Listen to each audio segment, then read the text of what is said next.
On a beautiful Sunday night in the Bahamas, we welcome you to the island of Nassau, the NACAC New Life Invitational, as the road to Paris continues for many of the top athletes in this part of the world. Some big performances we're hoping for tonight here in Nassau. Alongside Paul Doyle, I'm Will Bowling. Pleasure to have you with us here tonight, and a pleasure to have the man himself, Paul Doyle, in the broadcast booth tonight. What's going on, Paul? Thanks, Will. I'm a little bit out of my element here in this part. I'm usually out on the track, but excited for this meet. New Life Invitational put on by NACAC is going to be incredible. I'm sort of looking at this as a global Olympic trials. You know, we've got the U.S. Olympic trials coming up next week in a few days, and Jamaican trials, Bahamas trials the week after that, Canada trials that time frame too. So all these trials are happening, and this is almost like an Olympic trials for some of the smaller nations in the NACAC region that don't have big trials themselves. There's a lot of athletes searching for ranking points here, and it's a lot of Olympic berths waiting in the balance with this meet. Well, you say you're out of your element. We were talking before this. I said you can understand rocket science sometimes more easily than you can understand the process of making the Olympics. Luckily for me, for all of our viewers tonight, and for track and field fans, you understand this process very well. I do a little bit, yeah. I'm not a complete expert, but I think more than most anyways. Well, we are looking forward to a great night of jumping, of throwing, of running here in Nassau, and the weather tonight, 85 degrees. It's been humid throughout the day, and that humidity we hope is going to just subside a little bit and give our runners some very fast conditions to run. We've got two field events that are getting started here this afternoon, the men's long jump and the men's hammer throw. This is Ho Long Ko representing Hong Kong, a personal best of 8-meter 1, 7:58 getting started. This is the first jump here in the men's long jump.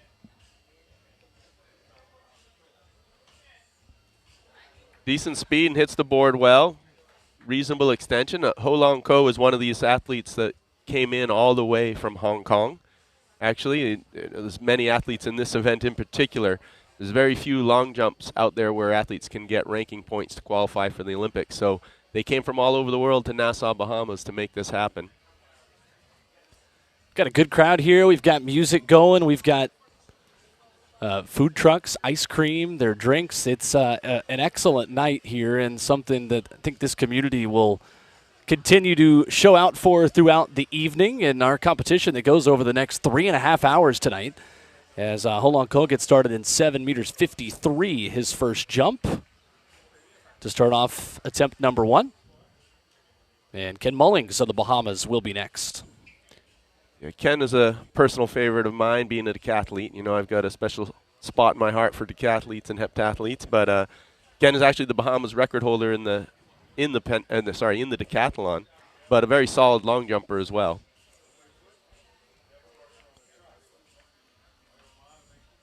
'27-year-old, two-time national champion for the Bahamas. And in the long jump, this is his third competition of the season and his first outdoors since he jumped 7:69 at the World Athletics Indoor Championships in those combined events. Getting the crowd into it, the hometown long jumper here on his first attempt.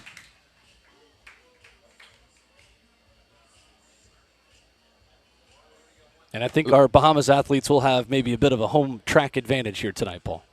Yeah, I think so. Ken actually trains right here at this track. Throw circles, long jump runway, track, all very familiar to him. It looks like he had a great start. So our full schedule for the afternoon, we have got everything up to 800 on the men's side. Our high hurdles and intermediate hurdles, there you see the full schedule. The running events will get started with the 4x100s at 7 and 7:10. First half of our schedule right there. And those relays, Paul, are going to be entertaining because we've got some countries who are just right outside of the border to make the Paris Olympics. a Jamaican team in there, and a couple of teams that are literally the team after the team that right now will be the last one to go to Paris. Yeah, absolutely. There's a lot on the line, and that's another big reason why we put this event on, but we can talk about that down the road. Absolutely.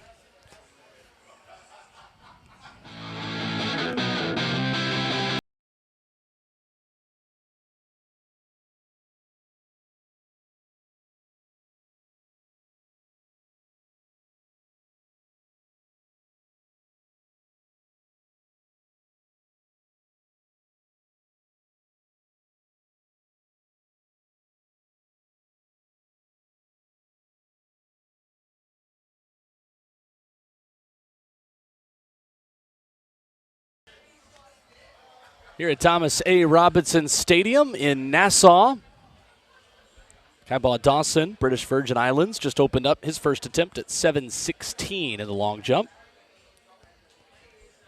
This is Ming-Tai Chan, their Hong Kong horizontal jumper.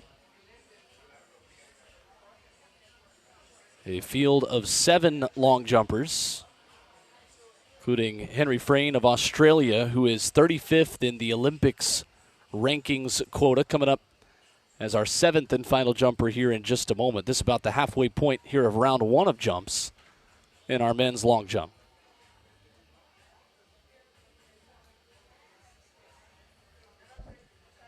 Great drive out of the back of the approach for Chan. Oh, good extensions, double hitch kick. He seems happy with it.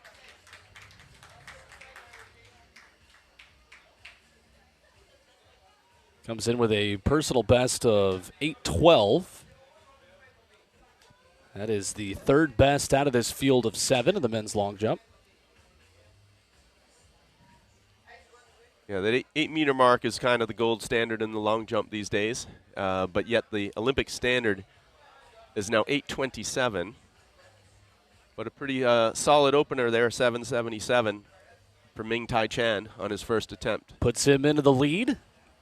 This is Tristan James, Dominican Republic, 56th in the Olympics rankings quota, top 32. That's where you want to be going into Paris here in summer of 2024. Mentioned that 8:27 standard. Tristan James, Laquan Nairn, and Henry Frayne will round out the first round of jumps here in the men's long jump.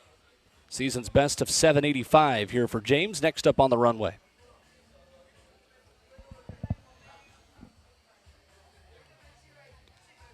And as we make the shift over to the hammer, we're middle of the first round with Isaiah Rogers here from the United States, trained in Kennesaw, Georgia, just down the road from me.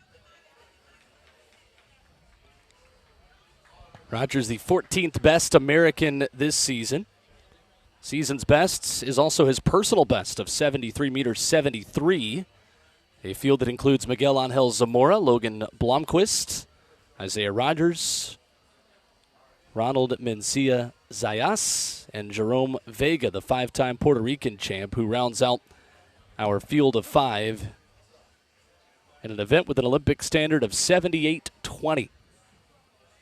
And a field of throwers right around that 74 to 75 meter mark. This should be a good competition going all the way into the final throws. And guys that have very similar PBs.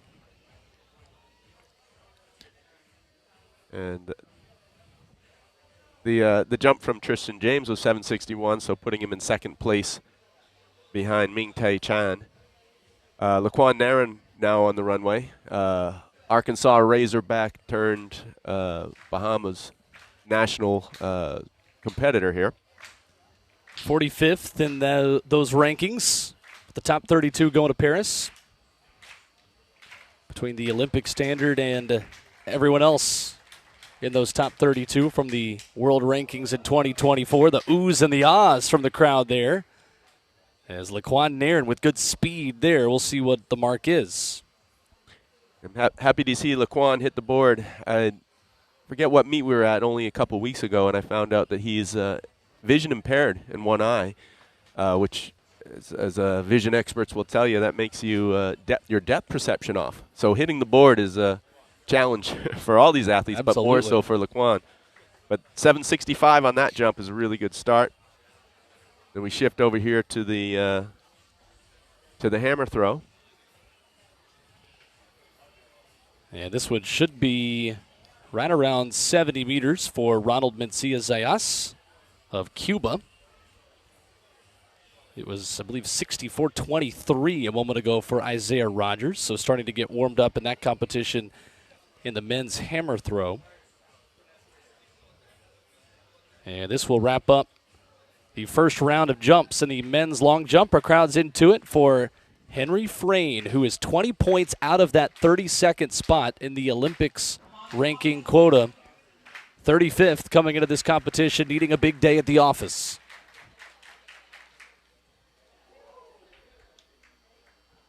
And another legal jump. Legal jumps for all 7 of our athletes in the men's long jump. Looks like a reasonable start for Henry. A little bit flat, understandable. He called me about 5 days ago and said, "Hey, I'd love to come jump at this meet." And I said, "Absolutely, we'd love to have you." And he was on a plane within 12 hours. Wow. And a 769, so just off the lead. Once again, if you just joined us here at the Continental Stadium, you're here at the World Athletics Continental Tour Silver NACAC New Life Invitational. We have 2 events going on. So up to the second round of jumps, Ho Long Ko of Hong Kong started in 7:53 on his first attempts. To qualify for the Olympics in Paris, France. This is the road to Paris continue.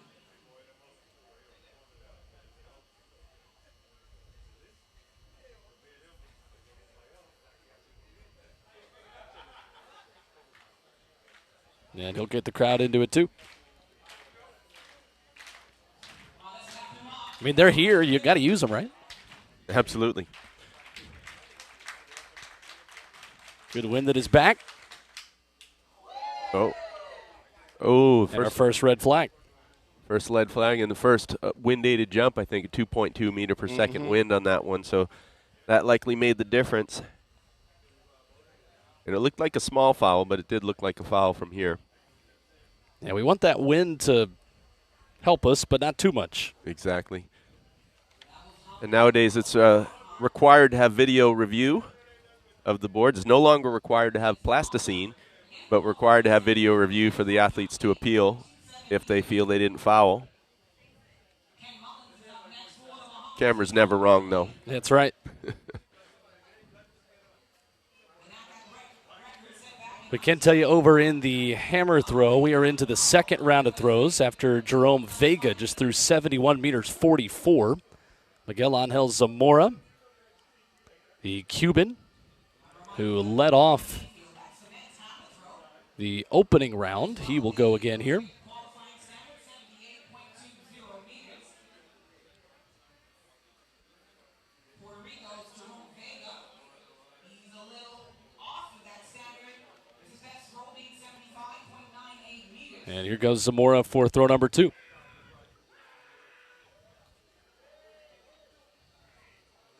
You can always tell when it's a good throw when they continue yelling well after the ball is out of their hands. Gets your attention.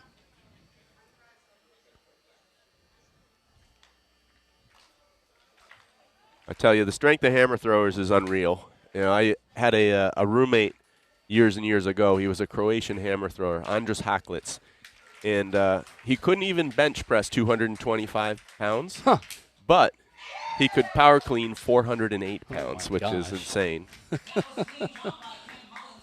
See, again, you talk about how you're out of your element up here in the broadcast booth. We're talking about Croatian hammer throwers that you've roomed with, and we're 15 minutes into the broadcast, Paul. You got to give yourself some credit. I love it. Well, the knowledge is in the brain. It's a matter of getting it out. That's the problem. That's what I'm here for. Yeah, so it looks like Ken Mullings had a improvement there. Slight improvement, went from 7:16 to 7:21 in a second. And legal wind as well, 1.8 at his back. That is a number we can work with. Absolutely. Those are numbers I used to dream about hitting in the decathlon, 7:21. But it's solid points. You know, decathletes the best decathletes are usually hitting in that 750 range. Some of them, like the Ashton Eatons and the Simon E. Hammers of the world, are always over 8 meters, but that's rare. But a 750 is a solid jump, and I'm sure that's what Ken's looking for. That was Logan Blomquist, his second throw after Miguel Angel Zamora just threw 68.63 a moment ago. There is the second jump for Kybon Dawson. Red flag up for him. Bringing us into the 4 final jumps here in round 2. Competition that is moving quickly in our men's long jump.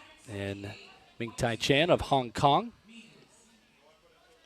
who jumped 770 on his first. Yeah, he's our current leader, but in a tight competition, only leading by a centimeter over Henry Frayne.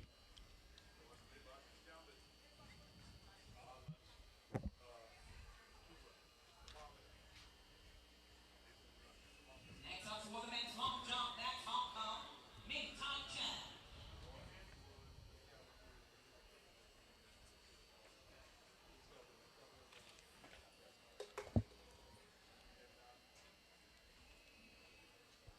So here is Ming Tai Chan for his second jump.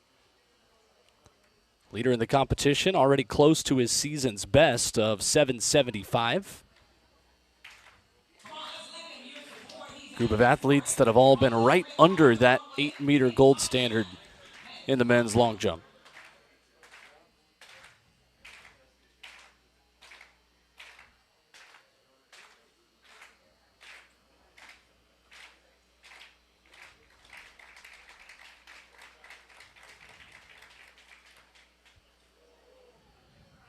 Ooh, a lot of speed through the takeoff there.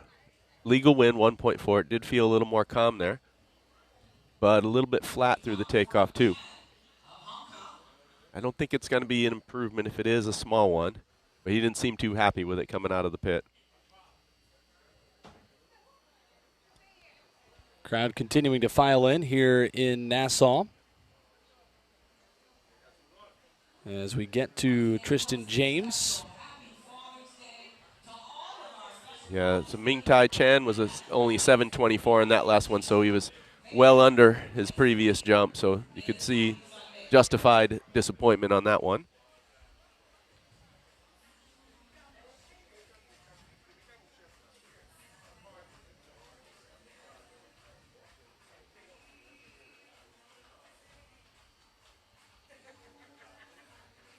You know, guys like Tristan James, I really respect. He's been a journeyman in the sport.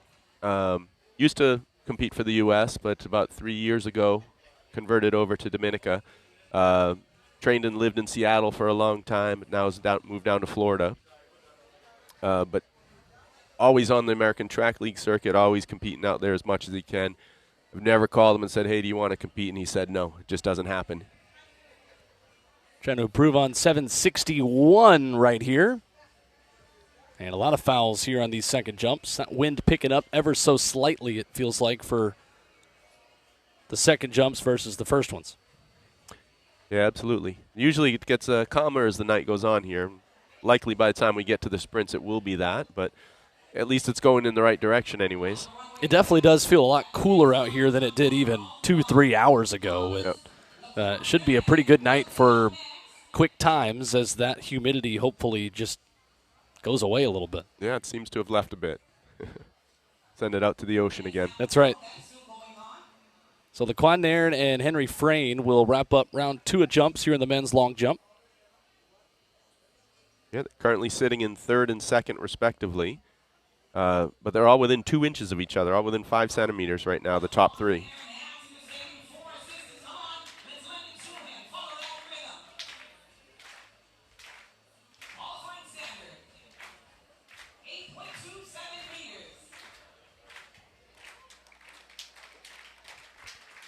Jump 2 for Nairn from the Bahamas. Oh. Didn't really complete that jump. Looked like he had a little bit of a reach at the board. Just barely got his foot onto the back of the board, but he did so by reaching. Often I'm the substitute coach for him at track meets, and unfortunately I can't be down there with him right now. If I was, I'd tell him to move up a foot. The wind has been pretty consistent at mid 1 points. That was 1.5 on that win. And 7:31 with the red flag.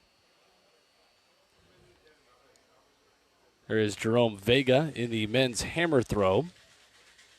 Did have one improvement so far through the second round of throws in the men's hammer, where Ronald Mencia Zayas of Cuba just threw 69.84 a minute ago. That was not an improvement for him, but Isaiah Rogers did best his 64.23 from the first round with a slight improvement up to 65.54. Jerome Vega is the five-time Puerto Rican champion, headlining this field 1 point back of that 32nd spot in the Paris Olympics rankings quota. Yeah, so he needs this more than ever. Absolutely.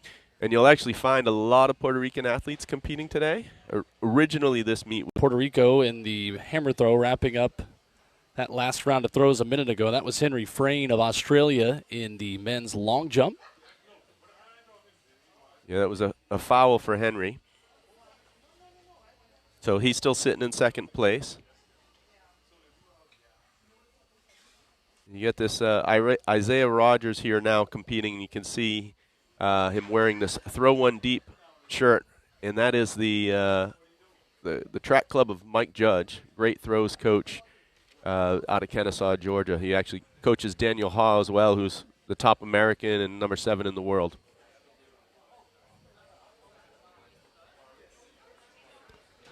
So Rogers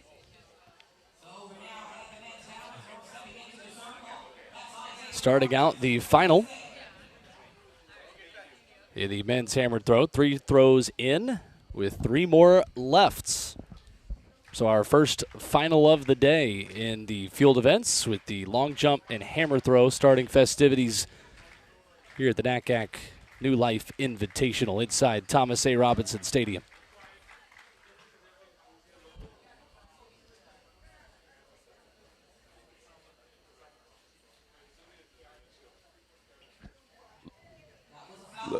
Little bit of off balance for Isaiah there.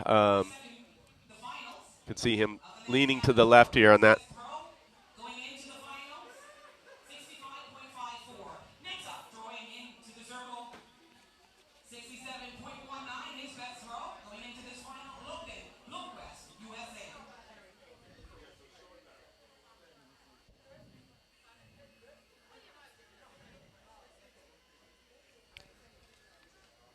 So Logan Blomquist, the athlete that is in 4th going into the final with a best throw of 67 meters 71.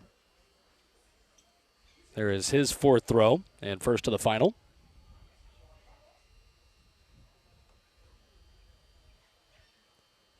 Heard the best for Rogers was 65.54. Looks like he just improved on that up to 69.71.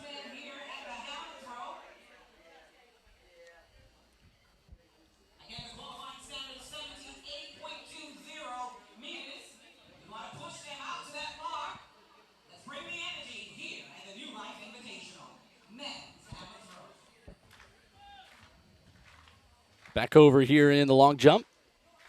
Here is Ken Mullings, 3rd jump, looking to improve on his 2nd mark, which was 7:21. Getting the crowd into it.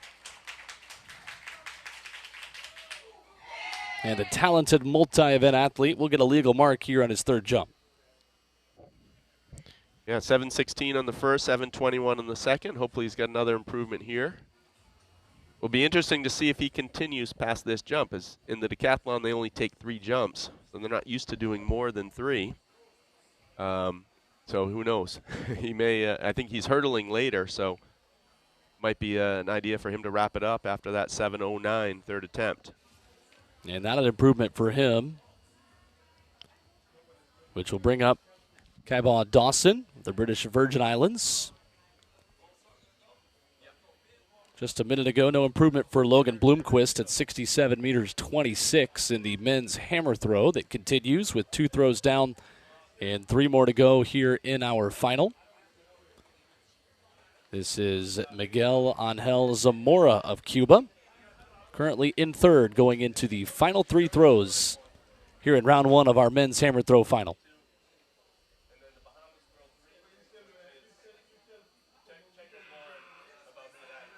And again, you hear the yells as he likes this one.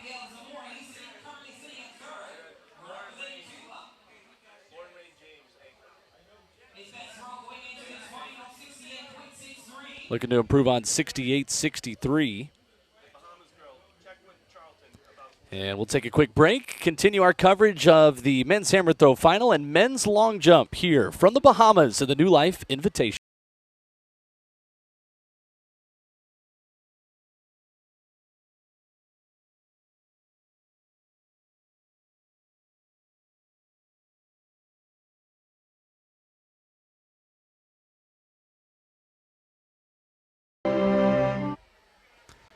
And back with more men's long jump here in the NACAC New Life Invitational.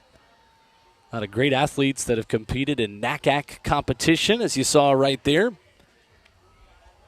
Ming Tai Chan of Hong Kong gets ready for his third and final attempts here in the opening part of our men's long jump.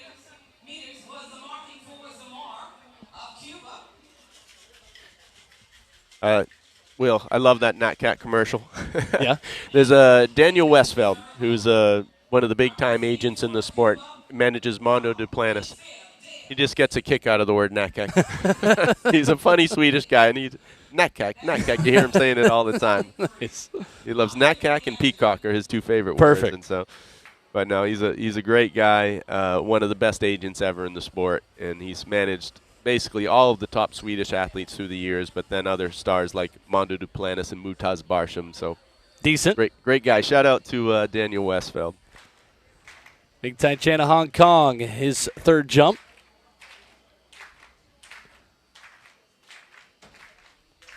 With 4 jumps left here in round number 3.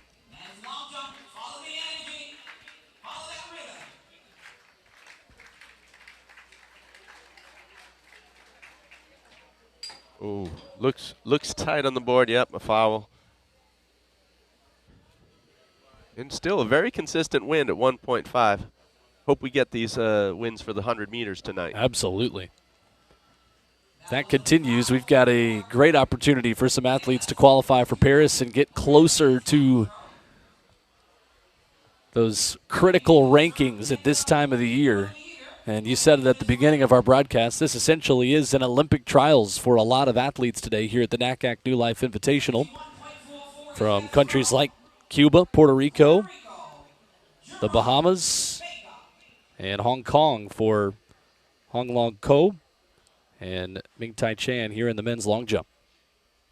So Tristan James is up next, 56th in those rankings, top 32 between athletes with the Olympic standard and that 32 number this season in the men's long jump.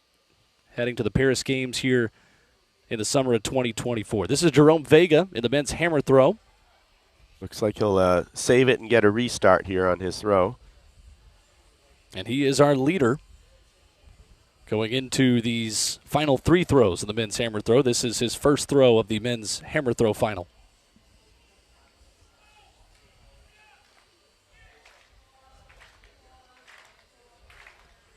And over on the long jump runway, Tristan James will get the crowd into it. Get ready for his third attempt. 7:61 for him and 4th right now of the competition.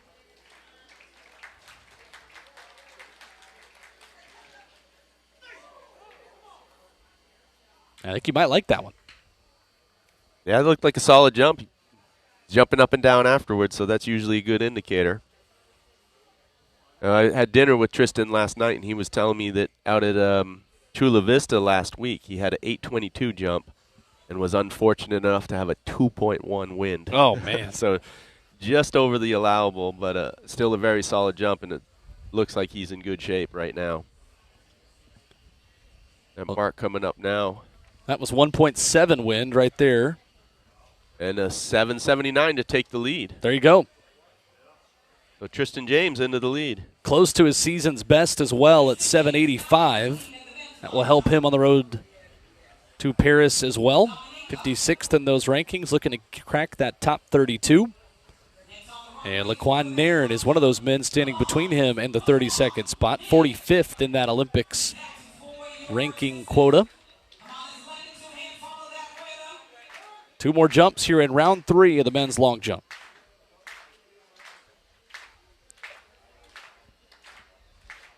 And this is one of the hometown jumpers in their home country. You hear the crowd roar here for Laquan Nair in a moment. Oh, that one looked good, but very good. A little bit behind the board, though, still. And 2.18 on the wind. Ooh. So, unfortunately, it won't count for a standard qualifying mark, but it does not matter for the ranking point. So, if it's wind aided, they do have wind corrections, so that mark can still count for the ranking. Just won't factor in. If it was an actual 827, it wouldn't count. But whatever it is, it's the leader. It's a 783 jump. So top jump of the competition. Things are starting to heat up. And that brings us to Henry Frayne of Australia. 20 points in the rankings system from that last spot in the top 32. As you watch Isaiah Rogers of the United States on his second attempt in the men's hammer throw final, 5th throw overall. Yeah, another throw where he lost his balance a little bit. But I know he's a powerful guy. He had really great indoor season. I believe he finished second at the U.S. indoors to Daniel Ha when Daniel Ha broke the world record in the weight throw. And that's another foul for Frayne. So 769 opener and then 2 fouls. Yeah, the wind was legal that time. It was 1-8. That is ideal if that continues tonight. But just barely over.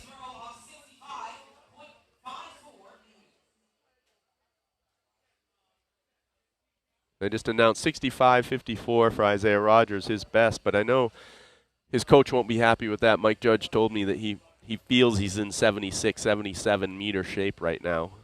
But very obvious visible imbalances right now with him. So hopefully in the 6 throws he'll get his act together, get his feet under him. And he does have one more, but this is a new best he just threw a minute ago. 71 meters 50 for Isaiah Rogers. And that puts him into the lead. Right in front of Jerome Vega at 71 meters 44.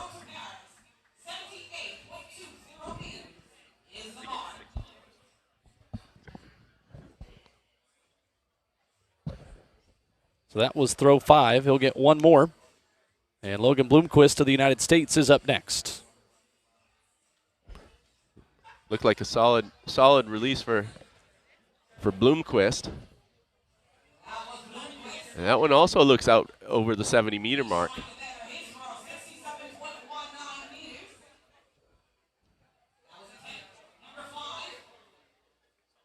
And he has been right at 67 meters all afternoon. Again, there is our full schedule. Our running will start here within the half hour. Men's and women's 4x100s. Including a Bahamas team in the men's 4x1, ranked 41 in the world. Trinidad and Tobago, the last team in that group of 16. Trying to hold on at 38.3 or better that mark here tonight.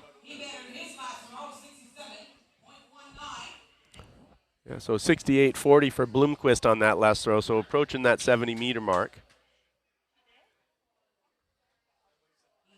And by our calculations, that is his new best at 68.40. Now, Will, you mentioned Trinidad and Tobago heading on to that last spot in the relay. We've got African Championships coming up next week. The Europeans just finished, so the African Championships, I believe there's a few African teams that haven't qualified, so they're here to secure their spot. They could be bumped out. And meanwhile, the Bahamas women's team is one spot out. They're 17th, or tied for 17th. I know Liberia's right there with them as well, and they're running at the African Championships next week. So it's not that Bahamas needs to bump up just that one spot. They need to improve their time as much as possible to make sure they don't get beat by Liberia the next week. And that is certainly why we are continuing to hope this wind stays like it is. 4x1, obviously, a little bit different in that than a just straight-up 100 individual event.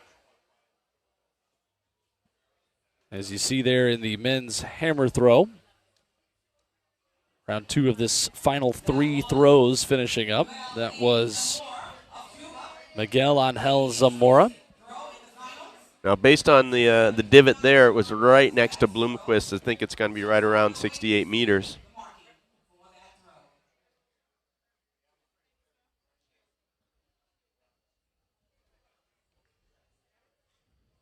So the best 2 jumps in the men's long jump were the last 2 legal marks, Laquan Nairn and Tristan James at 783 and 779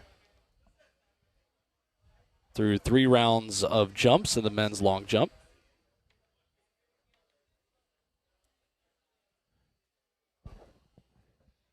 And a little bit of a halftime show going on in the long jump while they reorder. So they're going to go from last place to first place on the next 3 jumps.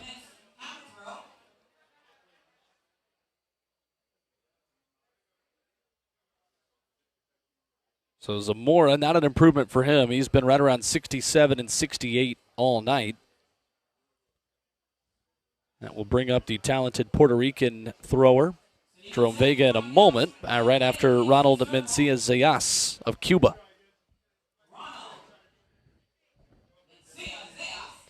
I always used to get the Puerto Rican and the Cuban flags mixed up until I started managing Jasmine Camacho Quinn, and she will not let me get them mixed up anymore. So it's blue in the triangle for Puerto Rico. That's right. And red for Cuba.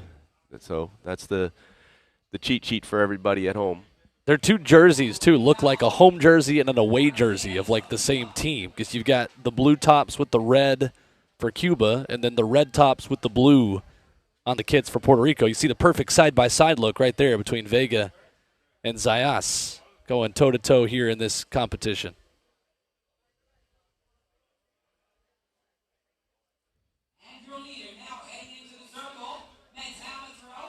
Yeah, and I'm excited to see later on tonight the Paula Vasquez from Puerto Rico as well. She's the number 2 hurdler in Puerto Rico behind Jasmine, and she has a legitimate shot at making the Olympic team. I believe it's 12.77 is the automatic standard, and she's run 12.91. But in the ranking quota, she's inching her way up there.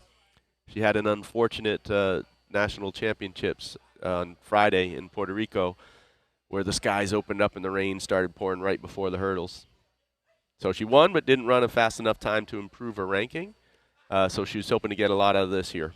And that is the really tricky part of this for countries that are not like the United States. And that national championships is not only a time where you're battling for position, trying to finish in that top 3, but you're also trying to do so as quickly as you possibly can. And this process that is so different depending on the country, depending on the athletes and the events like that. A bad day of weather, too much wind, or maybe too much wind in the wrong direction as well into your face. It just totally changes such a intricate and delicate process. Yeah, absolutely. And there's not all that many competitions these days for a lot of the field events and a lot of the other events that are, I guess, considered a little bit more obscure. I remember back in 2017, Jarian Lawson long jumping at the U.S. champs, and he jumped massive jumps, I think in the 840s. And unfortunately, though, everything was wind-aided. So the whole year he hadn't had a non-wind-aided meet, so he wasn't actually qualified for the Worlds. So he had to sit on the back of the runway and wait, not for the wind to pick up, but for the wind to die down so that he could get a legal mark in. And he did, and he got the mark and went in and medaled at the World Championships. So, but if they had just had a little bit more wind that day, he wouldn't have got to go. Right. You know, it's the smallest little intricate details have so much of an effect on the outcome of things here. So it looks like Mullings is going to continue in the long jump here. The decathlete going for his 4th attempt. I think, after 7:16, 7:21, he liked the way it was trending, but he hit a 7:09 on that next one, and I think he wants to redeem himself and end with a better one than that.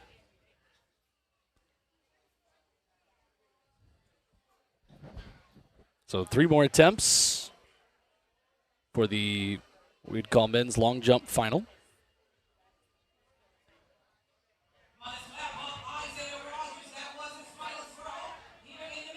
Mentioned Henry Frayne, 35th in that rankings quota. Third best Australian here in the 2024 season.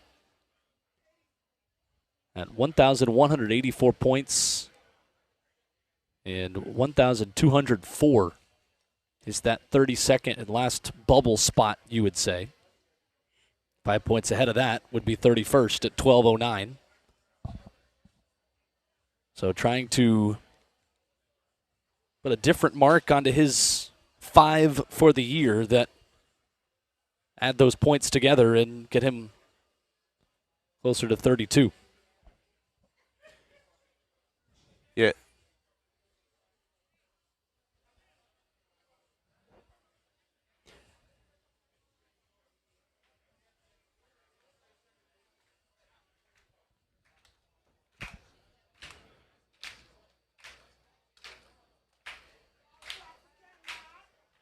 So here is Mullings, fourth jump. Sixth place going into these final 3 jumps.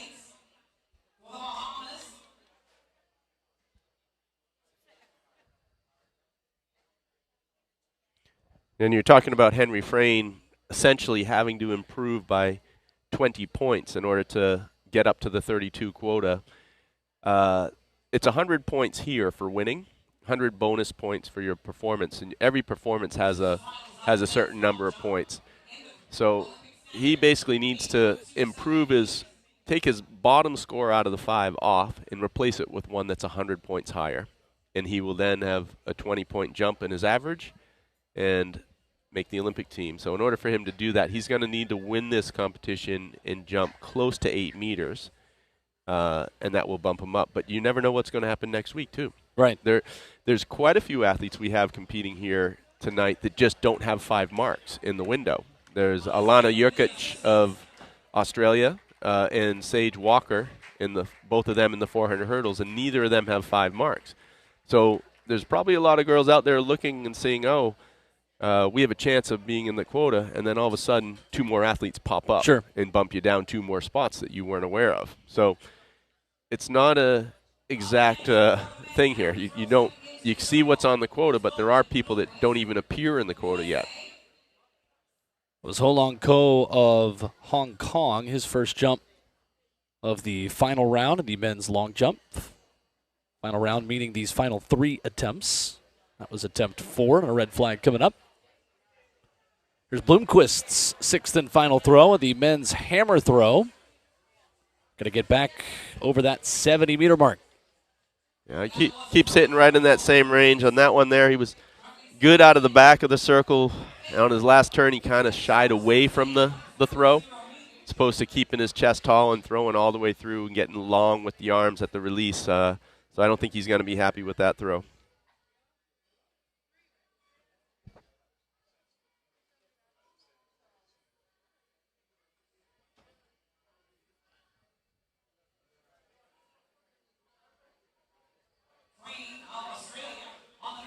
So Frayne will be up next in the men's long jump. He is 4th behind Ming Tai Chan, Tristan James, and Laquan Nairn. This is your top 4 that will jump in that order. In descending order here in the men's long jump. Fourth attempt here for Frayne. His best jump was his first one, 769. That was followed by 2 fouls on attempts 2 and 3.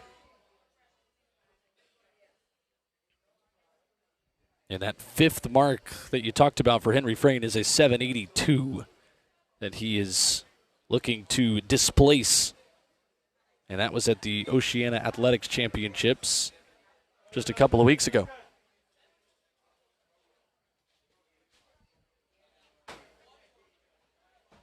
That looks like a better jump. Oh, red flag. It must have been a small foul. It looked like he had it in there. And the wind has totally died down as well. That was 0.5 at his back. We were up around the 1.7, 1.8 range just a few minutes ago. I think he's finding his rhythm, though. That would look much better on the runway and better speed through the takeoff, a little more pop off the board. So hopefully he gets it together on this next one.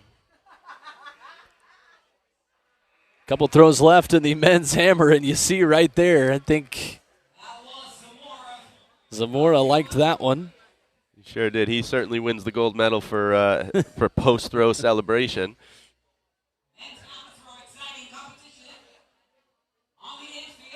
It's been right at 68 meters, just peppering that line through his first 5 throws.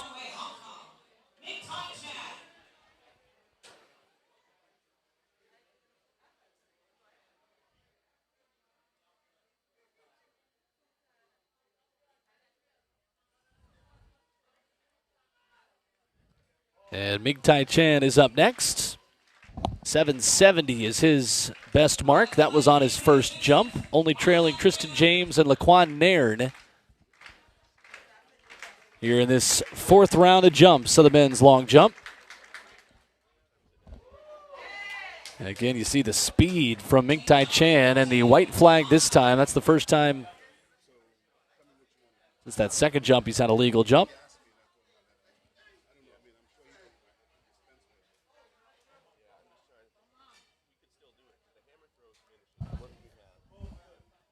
And a minute ago for Miguel Angel Zamora, I believe that was an improvement, 69 meters 61. And we're into the final few throws there in that competition where Ronald Mencia Zayas of Cuba will be next. 70 meters 73 is Zayas's best throw. And we've just got 2 throws left in our men's hammer throws. Zayas followed by the leader, Jerome Vega of Puerto Rico. And we've seen a lot of first throws be best marks and last throws be best marks in this competition so far.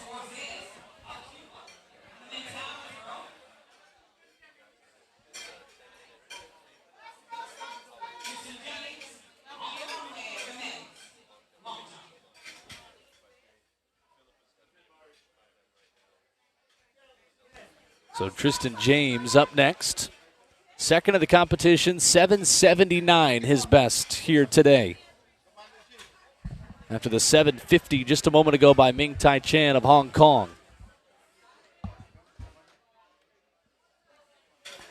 Legal mark.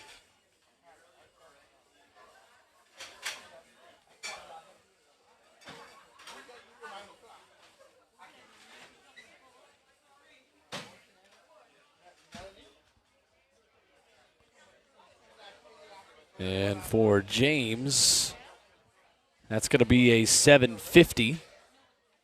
Same exact jump as Ming Tai Chan just a minute ago. 70 meters 87 just a moment ago for Zayas. Brings up Jerome Vega for one final throw in the men's hammer throw.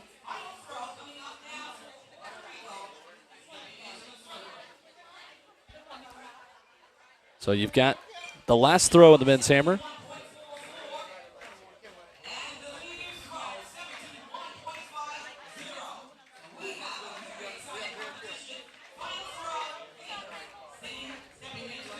And this is one more here for Vega. Trying to best 71.50, take this thing on the final attempt. And in the long jump, Laquan Nairn will tell you about that in just a moment as Vega gets ready to toss this thing. And into the cage.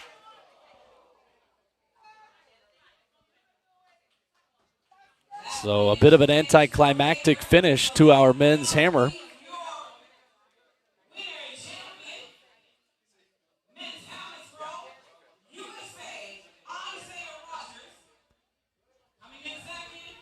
So Isaiah Rogers at 71.50 will take the men's hammer throw. Jerome Vega was second in 71.44. And at 70.87, Ronald Mencia Zayas rounds out the top 3. So Isaiah Rogers of the United States at 71 meters 50 is our first winner here of the competition in the men's hammer throw.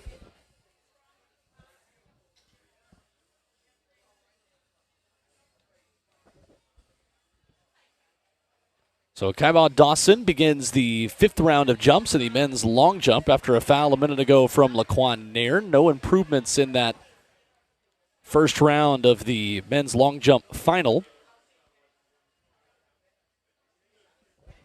And I'd love to see that Isaiah Rogers shaking the hand of every official that helped here. You know, shout out to our officials that are volunteers at the track for hours and hours and hours upon hours. So couldn't happen without them. They are braving the humidity as well, just like our athletes. Get a lot of steps in working a hammer throw. You absolutely do. I know when I work these track meets, unfortunately not tonight because I'm in the booth, but normally I have about 30,000 steps on those days. Wow.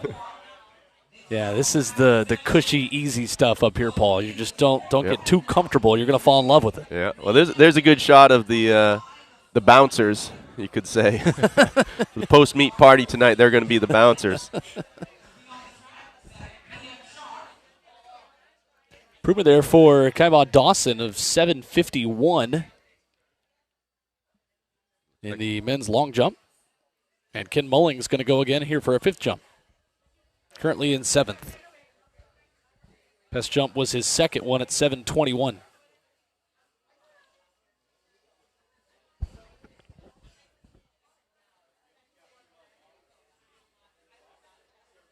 Another one tight on the board. Looks he got the white flag. Hometown officials, you know. That's right. No, I can't say that. They gave Laquan Nairn one a foul when I thought it was clean. So Legal win there again, 106 at Ken Mullings' back.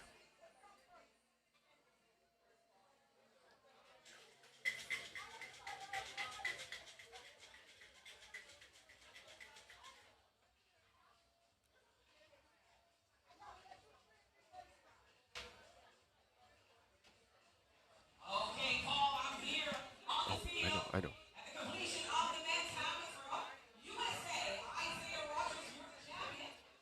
So Isaiah, tell us about how you feel. Maybe.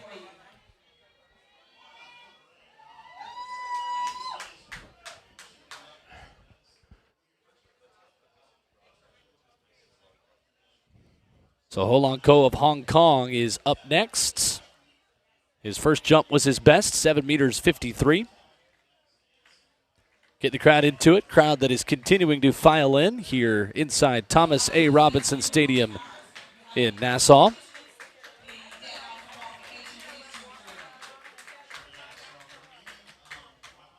Second jump in the final and a red flag up for Ho Long Ko.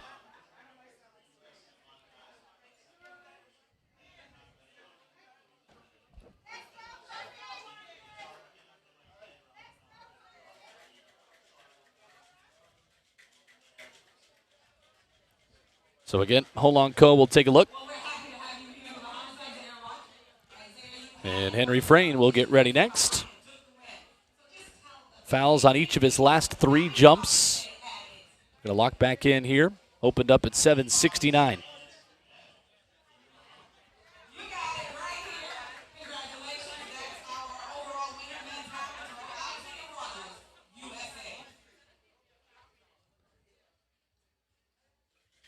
Yeah, Henry Frayne in the twilight of his career was an 8:34 jumper at his best. That's his personal best. That would be enough to put him onto the Olympic squad for Australia. Hoping for a big jump here.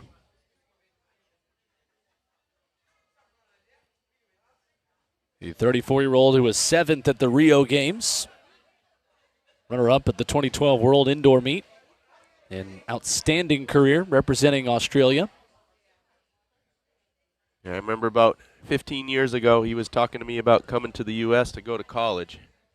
He was back and forth between Texas and Texas A&M and ended up picking neither in the end. Decent options, you would say. Yep.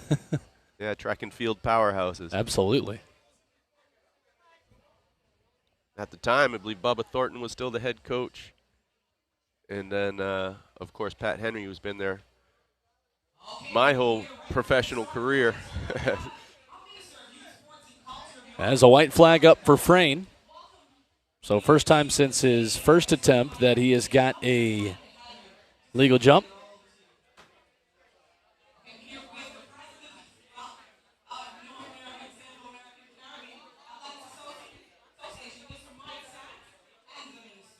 Henry's actually checking the iPad to see where he was on the board, even though it was a legal mark. Just constantly factoring, engaging in. But again, the calm win. But that jump for Henry Frayne looks like it was not an improvement. It was 7:53, but not too far off his previous best for the day. Confidence boost going into the final jump for him. That'll come up in the next round.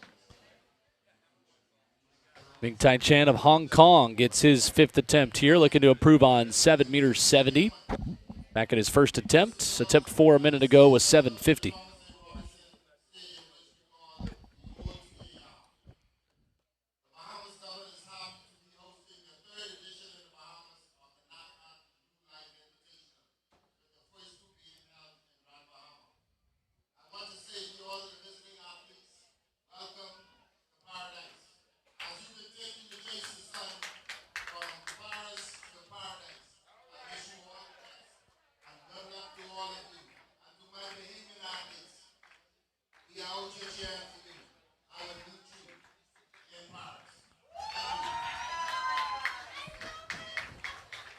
So here comes Ming Tai Chan, attempt 5. And that one looked pretty good.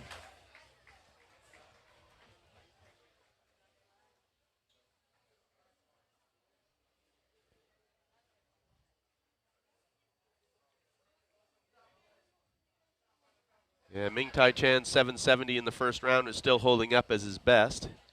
750 on the last attempt, after having a not-so-great second attempt and a foul on the third. And that one is right back up there close to his best at the 765. Not far away, 5 centimeters off. As Tristan James will continue into the final 2 jumps in round 2 of our men's long jump final. And we've got running events on the track starting in just a moment as well, with these 4x100s that are going to get started here in just a minute.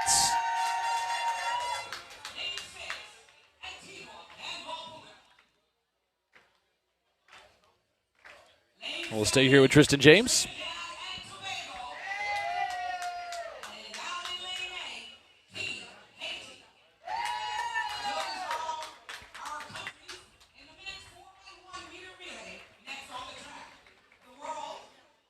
There is James with a red flag on his penultimate jump, with Laquan Nairn on deck.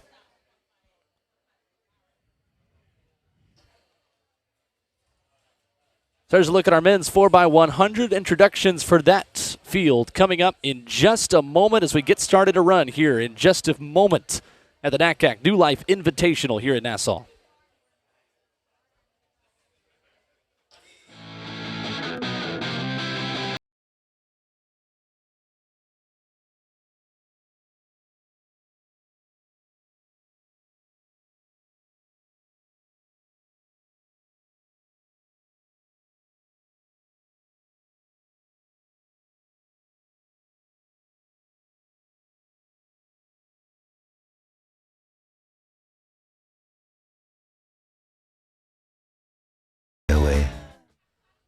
From Nassau, we welcome you to the NACAC New Life Invitational. Will Bowling, Paul Doyle here with you in the broadcast booth. This is our first running event of the afternoon, the men's 4x100 meter relay. In lane 8, you see Haiti, Trinidad and Tobago, 16 on that Olympic ranking quota, the last qualifying spot, looking to improve on 38.3. Antigua Barbuda, Bahamas, Cayman Islands, Bahamas B, in British Virgin Islands. That is your start list here in the men's 4x100.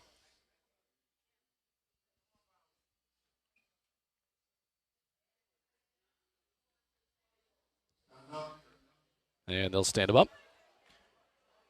And a murmur over the crowd here in Nassau that made quite a loud noise when their Bahamas team was introduced there in the middle of the track. I'm looking forward to seeing this Trinidad team. It's Trinidad has some serious depth down there. A lot of these guys are just emerging names that I haven't heard of. but already running 38 low in the 4x1 is impressive for a bunch of guys that are just emerging. But there's been some incredible talent out of Trinidad over the years.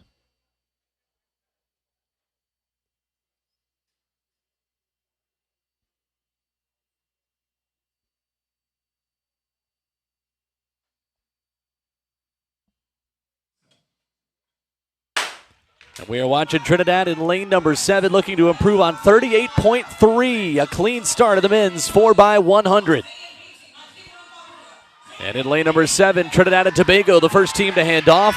The home side, the Bahamas to the inside. Making up some ground here on leg number 2. It is even, those 3 teams on the outside. Trinidad and Tobago with the advantage. But here come the Bahamas, with Haiti running in lane 8. Anybody's race. The anchor legs will decide it. Bahamas on the inside. Trinidad with good speed on the outside. And the Bahamas at home will take it. And the crowd loves it.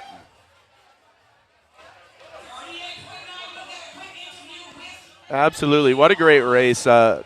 Pretty solid exchanges all around. A little bit of a hesitation on the anchor leg for Bahamas, but he hit his top speed.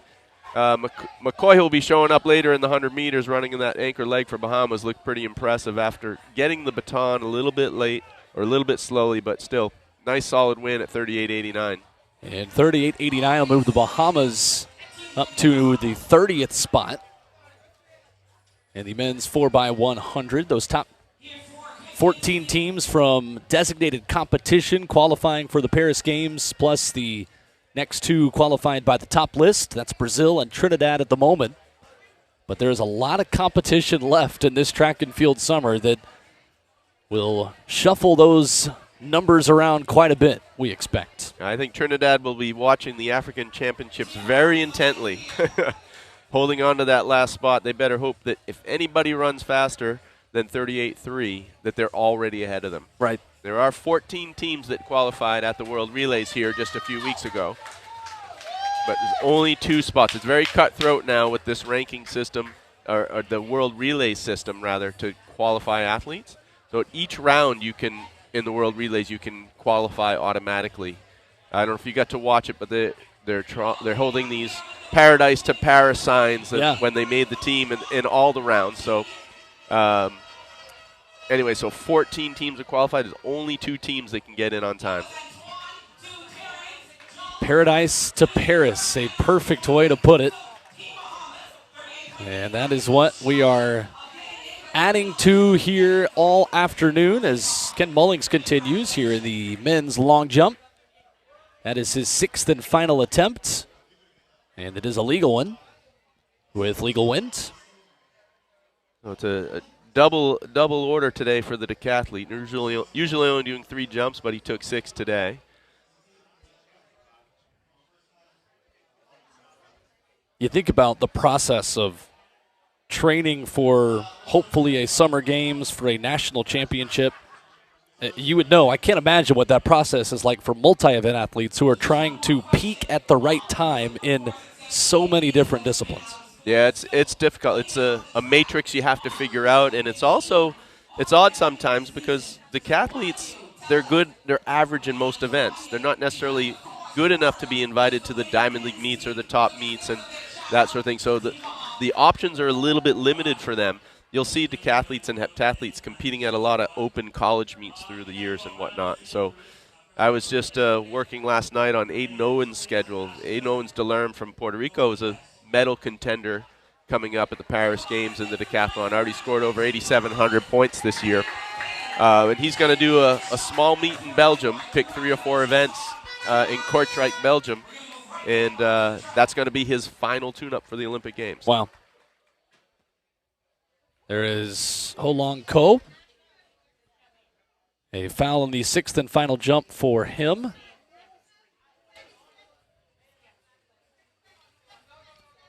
And this is the man we've been watching in the men's long jump because he came in ranked the highest out of this field in Henry Frayne. 35th in that rankings quota. He'll get one final jump here.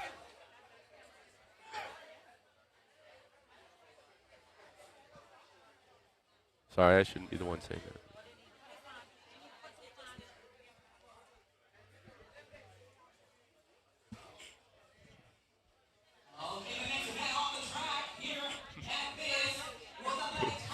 So one more jump for Frayne. NACAC New Life Invitational.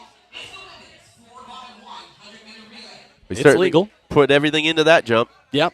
Belgium at this time sits in 16th position with a time. Trying to see what the wind reading is over there as well. It definitely feels legal. I don't think there's been Yeah, 1.4. 1.4. So we'll update you on if that was an improvement for Frayne quickly. It was not. 7:43 or 7:47, so Frayne finishes at 7:69. That is his best today in the men's long jump. And now this Bahamas women's relay team, this is their last attempt to qualify for the Olympics. Coached by former double Olympic gold medalist Pauline Davis, the athlete of the century from the Bahamas for the last century. We've got a couple of the college girls back and added into the relay. They've just missed it at the World Relay, so they're, like we say, one spot out. An improvement to, I believe you have the time there. What they need to hit is about 42 low, I think, 42.12 or something like that. They need to bump out the 16th and 17th teams. Yep, coming in at 42.85 right now. That is the last spot, 42.85. Bahamas coming in 20th at 43.17. And they'll stand them up and start the process over. It is Belgium, who 5 days ago ran 42.85 in Rome. They're right behind Spain in 42.84 in those last two spots in the women's 4x1.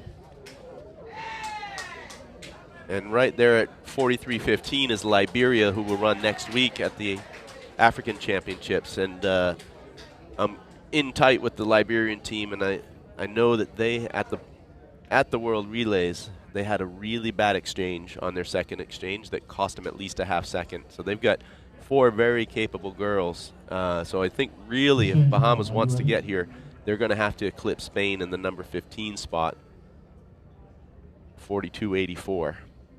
It is razor-thin margins. Spain, Belgium, China, Liberia, and Cuba in the way of the Bahamas team. Take an aim at 42.84 here tonight. And they're going up against an international all-star team. That's the countries of Ivory Coast, Dominica, USA on the anchor, Bahamas on the third. Moriel Lahore Demps getting started for the All-Stars team as the Bahamas race there right of their inside. First exchange is a good one. And the home crowd will motivate them through. Again, looking for 42.84 of Spain. That would be number 15 in the world this year and putting them right in that Olympic picture. Slower exchange on the second time through. Looked like third athlete left a little bit early, but they did get the baton off. And a great final exchange for the women of the Bahamas. They will win the race. They race against the clock now, needing 42.85, and they're just over 43.5.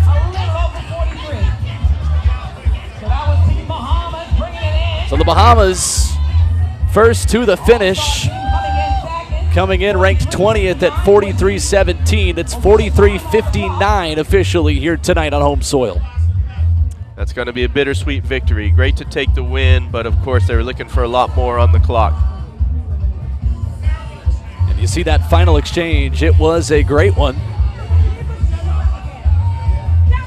Yeah, they lost a little bit on the third exchange. I don't think it was going to be enough to convert it, to get their time down. You know, they would have had to been about 0.7 of a second faster. They lost maybe a quarter of a second on that second exchange, but anyways, solid effort and solid win in front of the home crowd.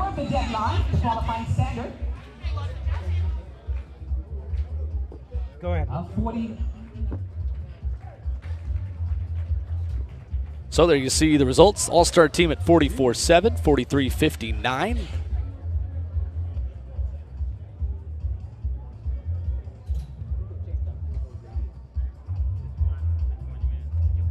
And over the men's long jump, Laquan Nairn is finishing up his competition.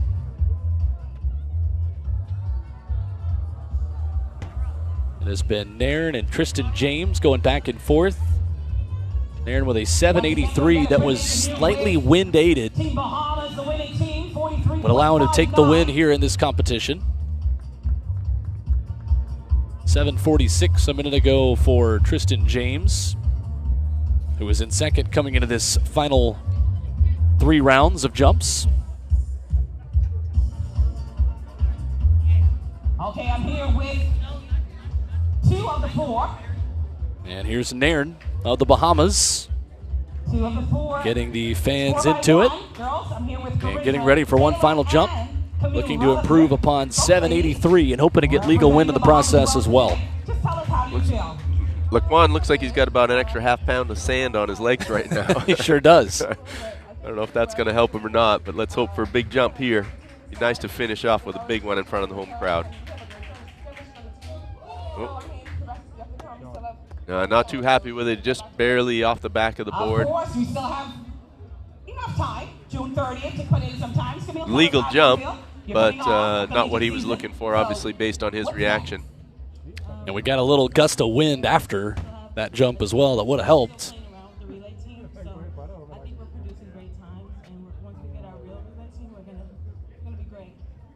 And not an improvement for Laquan Nairn, who finishes at 7 meters 50, but has enough to take the competition in 783. Another Bahamas athlete taking the win here in our men's long jump.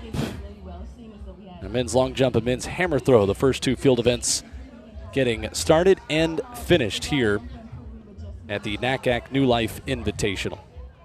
Okay, so tell us what's up next for you. So Paul Doyle, we got a little bit of time. About 10 minutes until the men's 400-meter hurdles.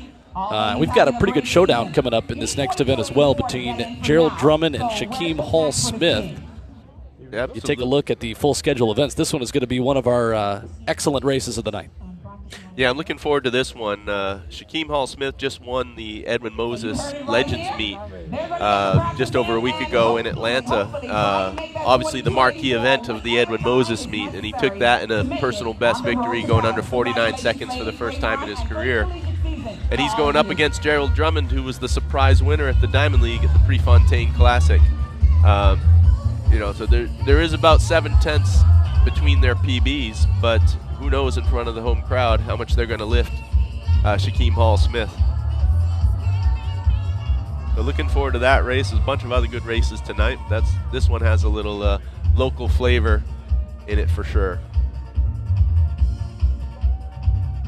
So the NACAC New Life Invitational here in Nassau, from paradise to Paris, is what we hope for our athletes competing and throwing, jumping, and running here throughout the evening. We're with you for the next 2 hours and change. Weather conditions tonight, 85 degrees, supposed to get down to around 83 or 82 by the end of our competition, but it is that humidity that continues to fall a little bit, and that wind that has been in a good position, Paul, for some fast times tonight, if that continues the way it did for much of the long jump. Yeah, that'll be great. Seeing the wind reading on the 4x1 is still up there on the results board at 2.4. Generally in the Caribbean, as the night goes on, the wind tends to calm down a little bit. So if we can get that just a hair under 2 meters per second, we'll be looking good. It's a very fast binding track, and only resurfaced a couple years ago. So we should have perfect conditions for these athletes. 82 degrees would be nice. So there you see the men's 400-meter hurdlers getting ready out there. Volunteers putting the hurdles onto the track. My first time here in the Bahamas. Very impressed with, first of all, the fans that have come out, that have made noise, that will continue to as they watch their Bahamas athletes compete here at this NACAC New Life Invitational. But it really is paradise everywhere you look around this island. Oh, absolutely. It's a beautiful stadium. This is the first track meet I've been at this stadium in 24 years. Wow. I was here for the Bahamas Olympic trials back in 2000 when I was coaching Pauline Davis. But I made the point earlier talking to Pauline. She said, "You remember being here, Coach?" I said, "Absolutely, I do. It was 24 years ago." And the biggest difference, there were no hurdles back then. They had no hurdles on the island. So they had no hurdle events, and I remember I think they had 3 guys in the 5,000 meters. Wow. Right? But no hurdle events at all. And now Bahamas has three women qualified for the Olympics in the hurdles, including Devon Charlton, the world record holder for the 60-meter hurdle. So the country has come a long way. They were already great in the sprints back then, but as things have developed and they've got more equipment and facilities, the athletes have excelled as a result. It is incredible, too, right now in this event specifically, and really I don't know what it is about hurdles on the track, but around the world in this sport right now, the 400-meter hurdles, the 100-meter hurdles, the 110 hurdles, this is a premier competition in world track and field at the moment on the men's side, especially on the women's side. If you watched Sydney McLaughlin in Atlanta a couple of weeks ago run at the time the world lead in the women's 400-meter hurdles, the event where obviously she is the world record holder, but just something about hurdles going on the track right now. There's something in the water. Oh, it's been unbelievable. I think, Karsten Warholm sort of paved the way to let people open up their minds and realize what is possible, and I used to say years ago, I said this actually at the press conference to Sydney McLaughlin, that years ago I was thinking, this is when the world record was about 52.5 seconds. I remember thinking and doing the calculations and thinking, you know what, women should be able to run 51 high in the 400 hurdles. And sure enough, they've done that and more. And it's becoming quite the norm that women start to run in the 52. And I actually did a lot of the calculations on what Sydney is capable of and saw, after her 48.75 in New York in windy conditions, I have to believe that going sub 50 is possible. Oof. Wow. It is certainly unbelievable. You get generations in track and field that change the concept of what is humanly possible, and it does feel like we have got a golden generation of hurdlers right now at the 100-meter distance, 110, and 400 that are challenging that. Yeah, women's 100 hurdles as well. Absolutely. It's off the charts, Lolo Jones, who's going to be competing next week in, what is it, her 5th or 75th Olympic trials? It feels closer to 75, doesn't it? If you count the bobsled, I think it's getting up there.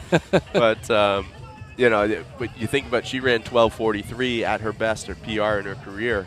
Nowadays, that's lucky to finish top 3 at NCAAs. Right. It's just the events have gone to a whole new level.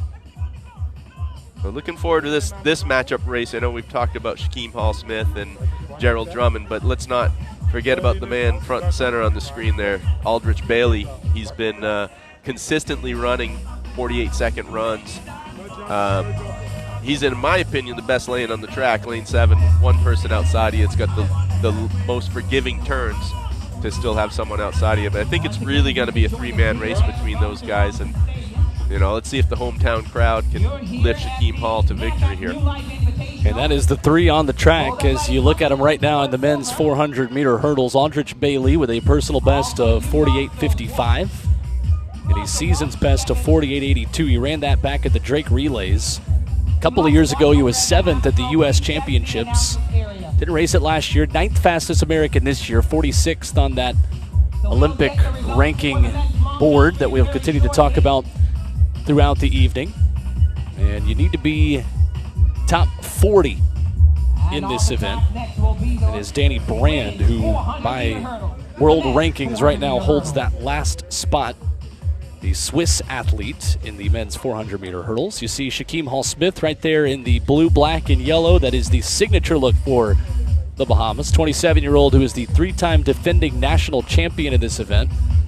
And Paul mentioned the personal best he ran in Atlanta a couple of weeks ago. Of course, a meet named after Edwin Moses is going to give you very fast times in the 400-meter hurdles. The 29th fastest time in the world this year. And right now, Shaquem Hall-Smith is in that top 40 where you need to be in order to go from paradise to Paris. 36th in that world rankings quota. And then Gerald Drummond winner of the Prefontaine Classic in lane number 5 right there. The 3-man race you mentioned, 29-year-old who has the Olympic standard from the Pre-Classic, an Olympic standard of 48.7. Drummond has got it, made the semifinals of the World Championships last summer, right outside the top 20 times in the world this year in 2024. So those are the 3 main characters in this story. Olympic standard again of 48.7. That is within reach for Shaquem Hall-Smith and Aldrich Bailey.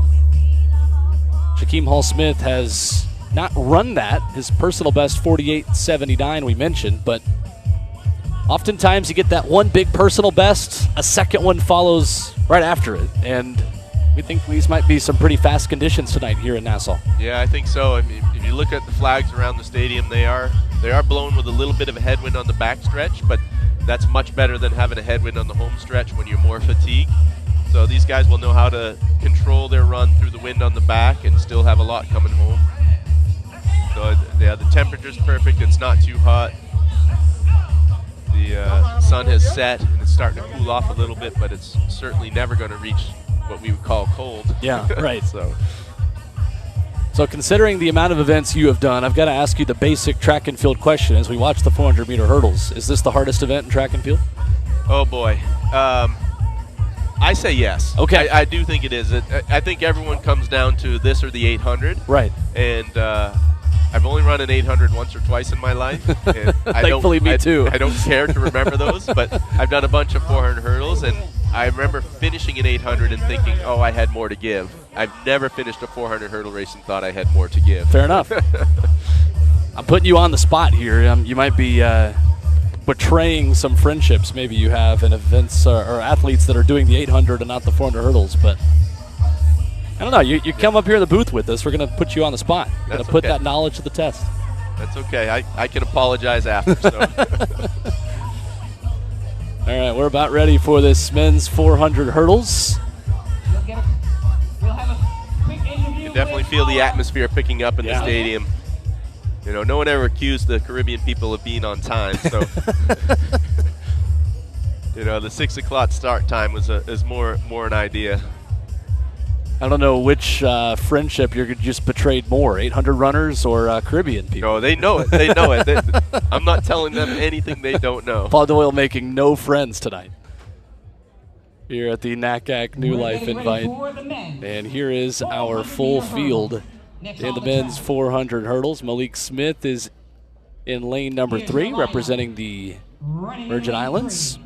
Representing the Virgin Islands, he's a 2-time national Just saw Gerald Drummond running in lane number 5, the winner of the Prefontaine Classic that earned him the Olympic standard. That is 48.7. He ran 48.56, just off of his personal best of 48.11. Lane 4.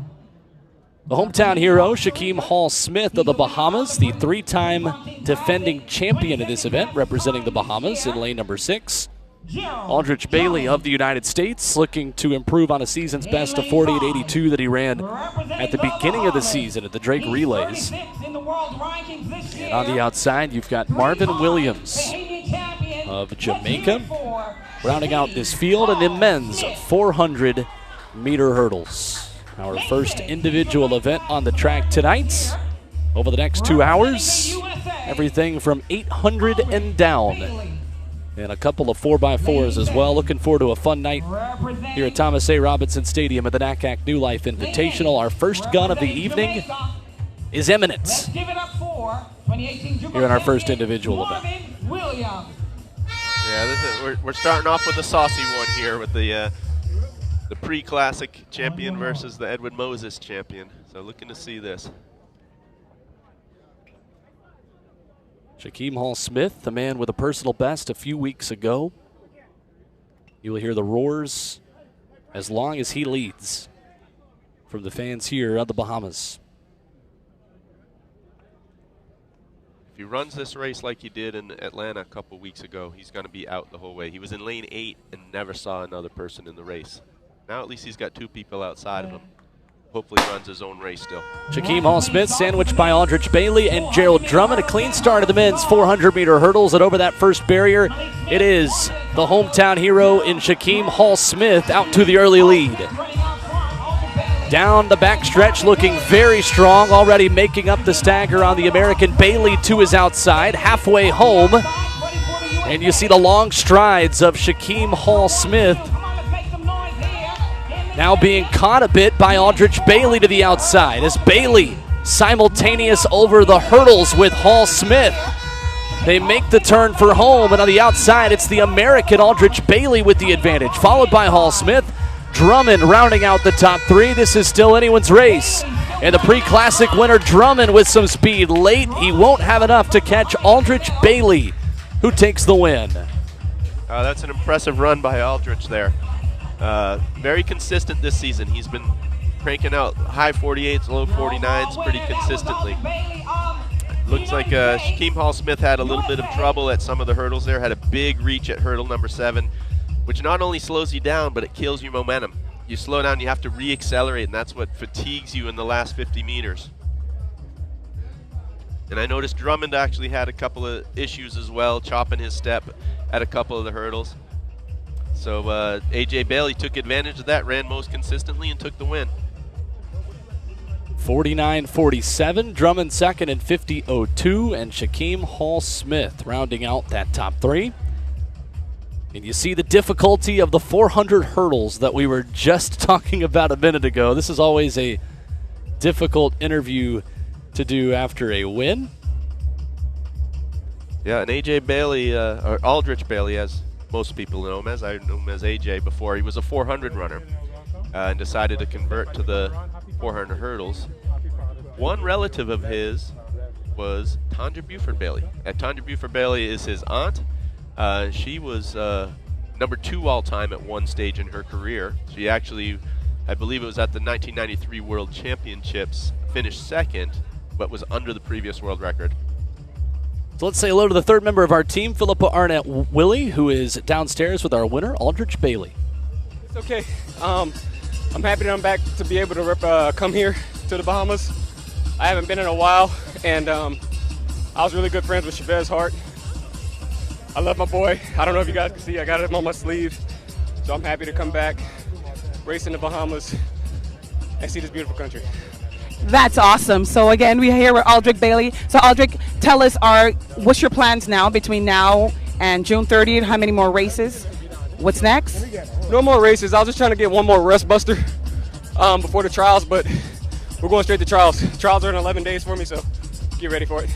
Okay, well, awesome. We're going to wish you all the best at the trials and hope to see you road to Paris for Aldrich Bailey. He's your champion here at the New Life Invitational here in Nassau, Bahamas, with Chavez Hart on his arm. 242 to the world. Philippa, Aldrich Bailey taking the win. And that was a nice tribute. I was unaware he was wearing that on his sleeve. Chavez Hart was a former Bahamian athlete that was killed in a car accident, I believe, a couple years ago. Real nice guy, and it obviously was friends with Aldrich Bailey, and that's a really nice tribute coming here. Chavez Hart. We lost Chavez last year. So the men's 400 hurdles transitions us now to the women's 400-meter hurdles.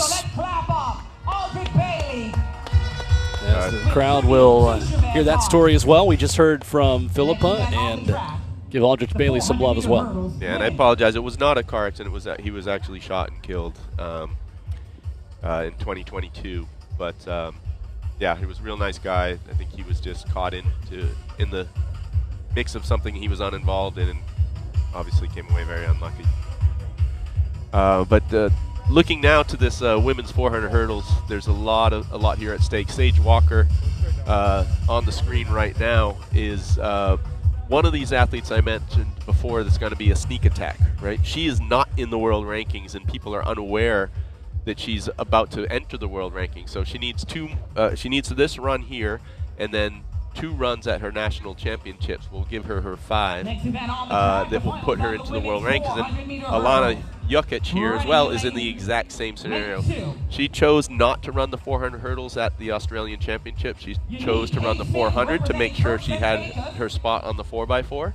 And I believe she is 2 races away, this race and 1 more race away from having her 5th to be in the rankings. And then Cassandra Tate, the favorite here in this race, the 2015 world bronze medalist with a PB of 54.01, is running, I believe, 55.02 this year, so about a second off of her season best. And 55.02 is very close to the Olympic standard of 54.85 in this event, the women's 400-meter hurdles. And Alana Jukic of Australia, this is her 5th race this season in the women's 400-meter hurdles. So we've got 2 athletes getting ready to hop into those rankings. In the women's 400 hurdles, the entry number 40 for the Paris Games. And we've got a lot of speedy runners over the hurdles here in this field. Unique Hayes-Smith, Sage Walker, Gianna Woodruff, who was 7th in Tokyo, the 30-year-old, was also 7th at the Eugene World Championships, opened up in her season's best at the Drake Relays. She's got the Olympic standard already. Alana Jukic, Cassandra Tate, Michelle Smith. And Michelle Smith is one to look after. She's a teenager, 18 years old, and already run 55 high this year. Her brother just ran in the men's 400 hurdles there, but I'm expecting a lot out of her today. She's had steady improvement through the year. As I said, only 18. When they're young, they improve quickly, leaps and bounds. So looking forward to her result here as well. And Michelle Smith at the moment is 39th in that world rankings quota. So the way things stand right now, she would be headed to Paris at 18. And what an achievement that would be. Ran her personal best to finish 2nd behind Sydney McLaughlin in Atlanta a couple of weeks ago. And that PB 55.96. As you see, Tia Adana Bell on the outside, rounding out a spectacular field of women's 400-meter hurdlers here inside Thomas A. Robinson Stadium. And it's a clean start in the women's 400-meter hurdles. Couple of athletes that will enter the world rankings with a clean competition here today. And it's Cassandra Tate of the United States, who is off to the early lead, the 33-year-old who's finished in the top 8 at 2 different world championships. She is running very quickly down the backstretch in the all-black there on the outside. It's Tate with Jukic right behind her. Woodruff there in lane number 4 as Tate continues to add speed. It's a little bit of wind there on this big turn here in Nassau, but it is Tate who will have the advantage as they sprint into the home stretch. Jukic right behind her in 2nd. Sage Walker, the 3-time Canadian champion, is trying to make up ground there on the inside, and here comes Walker with Jukic and Tate. This is anybody's race as Jukic now sprints into the lead. She timed her move perfectly and wins it. Looks like a personal best, 55.33 for Alana Jukic. That's going to really help her chances to qualify for Paris. 100 bonus points plus a personal best. I think that's putting her right up there on the going to enter the rankings right around number 40 with that. Walker 2nd, 55.86. So for Jukic now, she's got a 56.95, a 57.53, 56.62, a 55.67 in Powder Springs, Georgia a week ago, and now 55.33 to enter that world leaderboard and attempt to head to Paris here this summer. All right, now you mentioned it. You mentioned Powder Springs, Georgia, so I got a little trivia question for you now. Okay. What U.S. Olympic gold medalist lives in Powder Springs, Georgia? Oh goodness! And we were talking about her earlier today. All right, that's a good it's a good hint. Oh, current. Can you give me the year the Olympics were run? Oh, Tokyo. Oh, goodness. Current Olympic champion.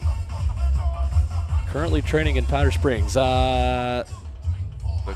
Give it to me. Current resident, Katie Moon. Katie Moon, that's right. Yep. We were talking about her earlier today. And the reason I know that is because I also happen to live in Powder Springs, Georgia. She's right down the road from me. But I tell you, the 2 athletes that just went 1-2 in there, Sage Walker and Alana Jukic, they were the 2 that needed this the most. They're the 2 that needed the ranking. They needed the points. So great job for them.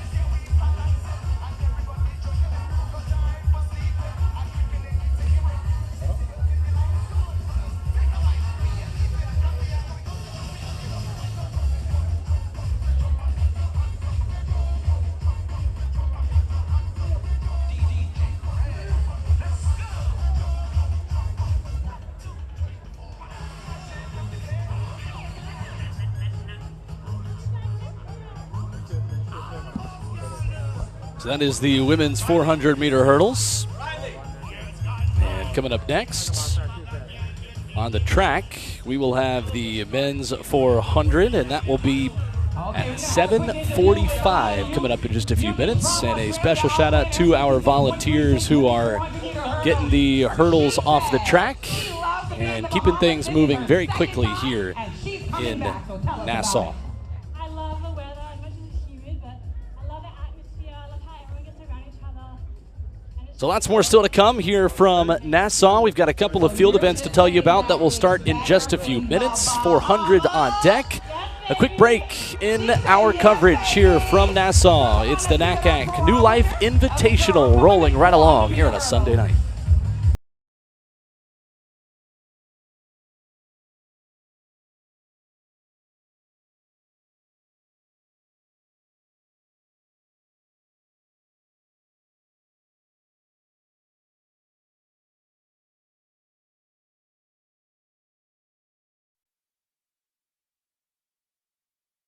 Bowling, Paul Doyle, Philippa Arnett Willie is downstairs as we continue here in Nassau at Thomas A. Robinson Stadium.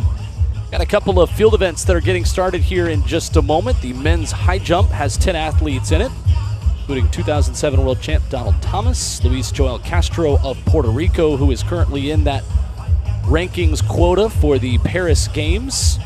Top 32 in the men's high jump between the Olympic standard and the rest of the world rankings up to the 32nd spot, advancing to the Paris Games later this summer. And the women's long jump getting started here in just a moment as well.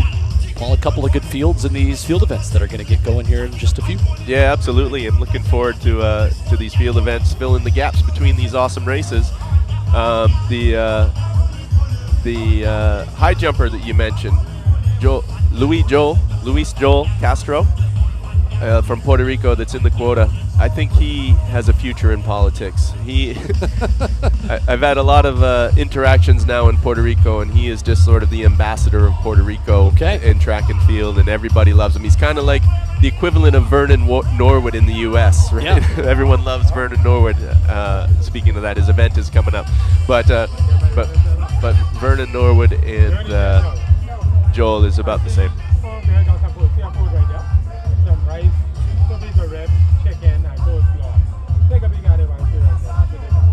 So the field events getting started here in just a minute.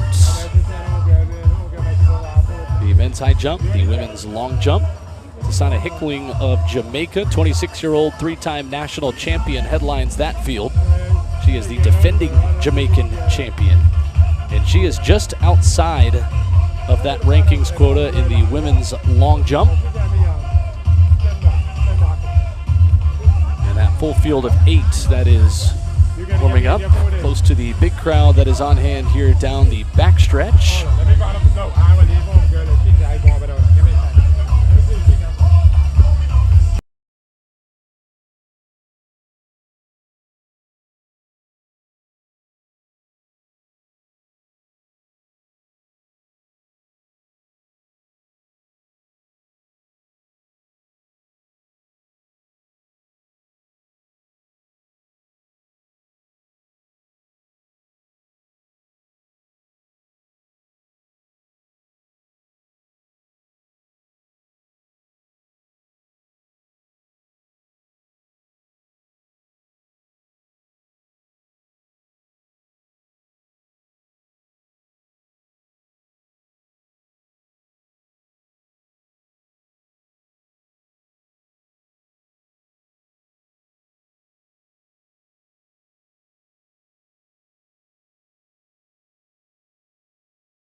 Apologies for the technical difficulties. We are back live here at the NACAC New Life Invitational. Will Bowling, Paul Doyle with you, and our great crew getting us back up and operational once again here, getting ready for the men's 400 meters here. Paul Doyle coming up in just a moment. Yep, performance is so shocking they knocked the power out.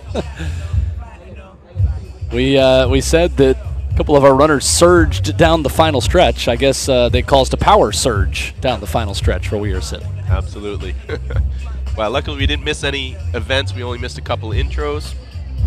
But we are back up and running, starting off with the men's 400 here. And in this men's 400, you've got Evan Mafilis, 25-year-old, ran his personal best last week. On the inside, we'll start on the outside, though. Yuki Joseph Nakajima of Japan, 42nd in the quota rankings. Here in lane number 8, Michael Joseph is in 7. Emmanuel Bamadele of Nigeria ran the Olympic standard back in August of 2023. His season's best is 44.88, the 2023 NCAA outdoor champion at 400 meters and 4x400 for the Florida Gators. Alonzo Russell in 5, Runa Desharna in 4, Daquan Butler in 3, Ezekiel Suarez rounding out that field in lane number 2. Set. Off and running in the men's 400, an Olympic standard of 45.00. And a clean start there, lane number 5. We're looking at Alonzo Russell of the Bahamas with Emmanuel Bamadele of Nigeria running very well in lane number 6. Down the backstretch they go. It's Bamadele, the 2023 NCAA outdoor champion, the Florida Gator with a headband on, running around the curve. And this is still anybody's race. They will make the long turn right here for home as Bamadele battles with Alonzo Russell to his inside. There's Desharna. And way on the outside, Nakajima of Japan will lean at the line and take it. Yuki Joseph Nakajima with a very strong finish, 45.49, just ran into our picture and ran over the line first. Great run for the LA-based Japanese athlete. Had some difficulties travel getting in here. Happy to see him take the win despite a little bit of fatigue in his legs from difficult travel. But long way to travel. Didn't come from Japan, but came from LA, which isn't that much closer. A great finish there. So Yuki Joseph Nakajima, who is currently in that world rankings quota that would get him to Paris with a 45.49. That won't be one of the best 5 marks for him as he prepares for hopefully a Paris Games. But sitting right there in that top 48 that would send him on to the Olympics later this summer. Throwing third, representing Jamaica. Now, you mentioned which events are the hardest. The 400 is not an easy one either, but at least you didn't have to jump over 10 sticks. But, you know, those hurdles are 36 inches at the start.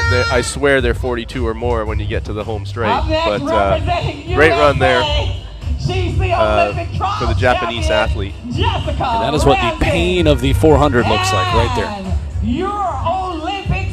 I always hate to have the next event on the track and witnessing what they're about to feel. You know?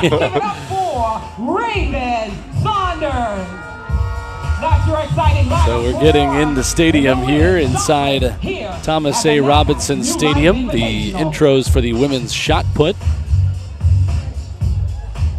Inside jump, women's long jump getting started as well. And there is the big personality of Raven Saunders. It is always fun getting to watch her compete, and I think she loves playing to the fans and to a stadium like this, doesn't she? Absolutely. Raven is a big personality. I had the honor of getting to do a 12-hour drive with her one time from Fayetteville, Arkansas to Birmingham, Alabama, and it was an eventful drive for sure. and it was a through the night type drive as well. So it was, it was a great. After a competition in Fayetteville, we hit the road and headed all the way back to Birmingham, and I learned a lot about her. But incredible athlete, incredible person, and just always love to see her back competing. She's making a comeback after having a whereabouts issue that kept her out of the sport for a little while, but excited to see her keep improving and get back to where she was when she won the Olympic silver medal in Tokyo. Yep, Tokyo silver, 5th in Rio, 4th at her last U.S. Championships in 2022. As she continues season's best of 1917 for Raven Saunders, battling with a great field of women's shot putters, including Jessica Ramsey, ranked 15th in the world this year, the 2021 U.S. champ, and Portia Swarren of Trinidad and Tobago, that excellent field. In the women's shot put, they get started in just about 4 minutes at 8 o'clock local time here in Nassau. Next up on the track, though, it is the women's 400 meters. And Bahrain's Salwa Eid Nasser, Paul Doyle, is a world champion in 2019 at 48.14, a 2017 world silver medalist. Her season's best this year is 50.98. Yeah, going to be interesting to see how the Bahamas crowd reacts to her, because in 2019, you may remember she beat Shawnee Miller-Weibo to the gold medal, which was unexpected in Doha. But she also had a whereabouts issue with her and a ban, and she's coming back from that and doing quite well. She's been a bit all over the place as far as her performances, but she's a girl that likes to get out of the blocks, and she will. I'm almost sure she will be leading at the 200-meter mark, and the other girl's trying to claw her back. So Candace McLeod is on the inside in 2. Anna Stavern of Canada. There is Salwa Eid Nasser, the 2019 world champion. Leah Anderson of Jamaica, a 10-time Big East champ at St. John's. The 24-year-old Jamaican will be in lane 5. She ran her personal best on May 11th in her second race of the season in 51.22. Cherokee Young, Paula Moran, and Amanda St. Louis. Our field in the women's 400. Yeah, look to 4, 5, and 6. I think Cherokee Young had a little bit late start to her season, but she's coming back into form. Paula Moran has been knocking off season best one after the other. Clean start of the women's 400. The 2019 world champion sharing the track with an excellent field of long sprinters here in the Bahamas. And Paula Moran, the 10-time national champion, gets off to an excellent start there, running on the outside in lane number 7, side by side with Cherokee Young in the bright orange. And the gold, that is Leah Anderson. Look at the slight edge to Young, side by side with Moran, who are outside. But here comes Salwa Eid Nasser. She was a bit more conservative in the opening 200 meters than we expected, and Eid Nasser will have pole position as they make the big turn for home here in Nassau. Salwa Eid Nasser sprinting very, very strongly, the 2019 world champion. A different strategy for her tonight. And Salwa Eid Nasser will take it, a race against the clock, and she'll be close to a new season's best. And it is 50.96 by 0.02 of a second. That is a new season's best for the Bahrain athlete who already has the Olympic standard. A slight improvement for her this season here tonight in the Bahamas. Definite change in strategy from Atlanta 2 weeks ago, where she was out hard and had a really tough last 50 meters. At least Paula Moran actually was in that race in Atlanta and beat her, so there's a little over a second difference between them tonight. So she is definitely on the improvement. So I'd say watch out for her in Paris as she starts to round into form. So Salwa Eid Nasser qualified by entry standard for the Paris Games. We will see her later this summer. And more of those athletes that will continue to put themselves in position. Cherokee Young and Paula Moran currently within that top 48. You need to go to Paris at the moment. As you see how she finished here. On the runway now, getting ready. Yeah, that's interesting. Paula Moran took a different strategy as well. She's usually more conservative at the start, but she took it out. She was out in lane 7, ended up becoming the pacemaker for the field, but she took it out where she's normally relatively conservative and has a lot coming home. Still finished strong coming home, but didn't have as much in the tank as she normally does. One-time national champion. So next on the track will be the men's 100.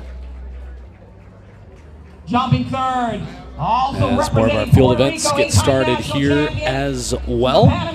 Your 8 o'clock starts for the women's shot put. And these are our long jumpers. Out of Africa. Great multinational field here in the long jump as well. You know, when we changed the date because of the weather, it deterred a lot of the Americans from coming, unfortunately, because we're now in the men's long jump. There were about 5 Americans that were supposed to be there, but we're only 6 days away from the men's long jump out in Eugene, so they decided to rest and be ready for that. But the same thing happened in the women's, but there's a lot of athletes here that need the points. The 2 Puerto Rican athletes jumped on Friday, flew here Saturday, and ready to go here today. We will take a quick break, get you back for more here inside Thomas A. Robinson Stadium. You are watching the 2024 NACAC New Life Invitational.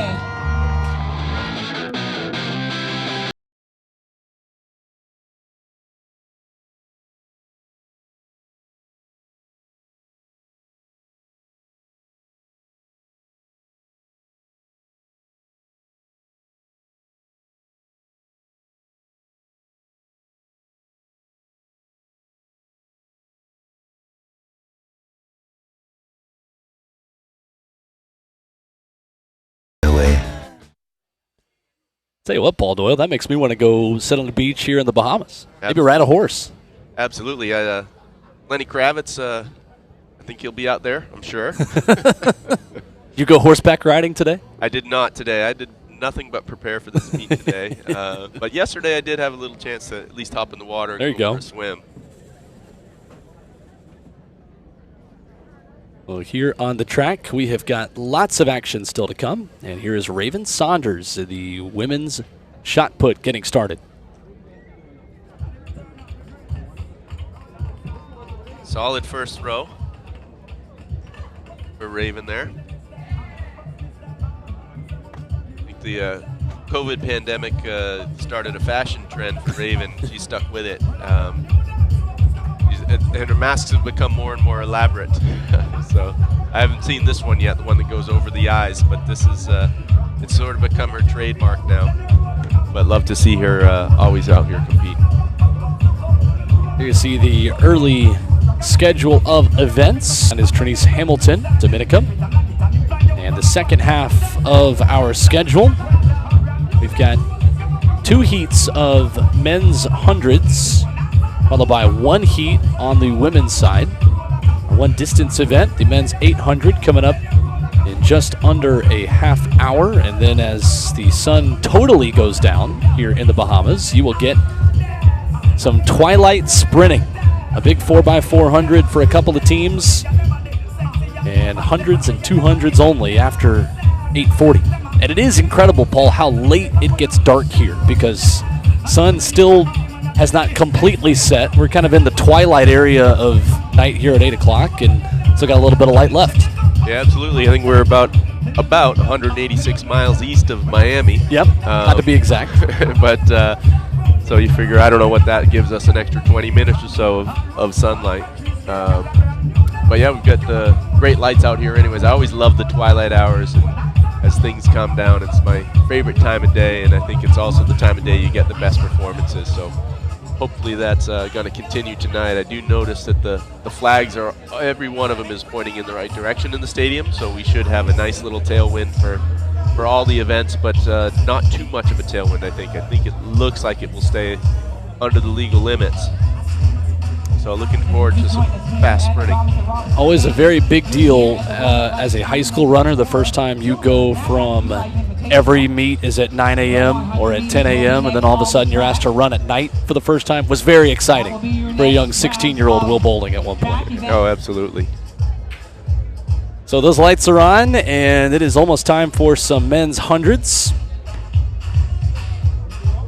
And our excellent group of volunteers will take the blocks down there. And we're going to see in the second heat of that men's 100, Wanya McCoy of the Bahamas, who was 6th at the NCAA Outdoor Championships for the Florida Gators, the 2024 SEC Indoor Champion at 200 meters. A lot of young either collegiate stars or recent collegiate stars in this men's 100, and programs like Florida who have recruited this area of the world very well.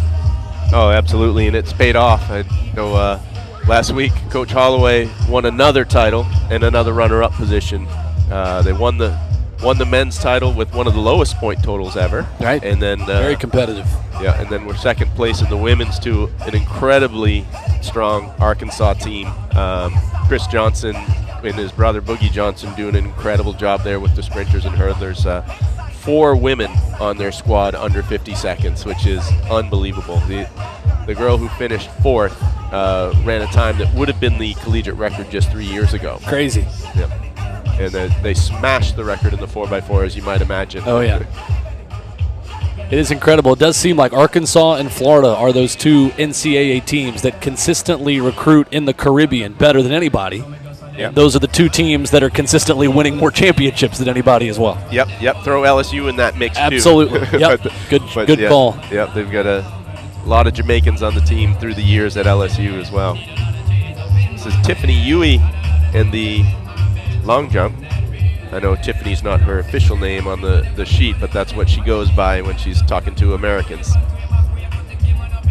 Huey, the 5th jumper in this field of 8. Chantel Malone will be on deck, 32-year-old who was 7th at the 2017 World Championships for the British Virgin Islands. Coached by Dwight Phillips in Atlanta. Dwight Phillips, former 4-time world champion and Olympic gold medalist in the long jump, so he knows a thing or two about the long jump. Got a great squad of women long jumpers down there. I will remember that the next time you ask me which coaches out of Atlanta. Obviously, I already knew the Dwight Phillips one. I've met him and watched him coach in Atlanta before, but got to be ready for your trivia the next time you throw something out. That's right. So here's Chantel Malone. Season's best for her is 6:53. Not a bad jump, just at the back of the board. And a legal start for Malone.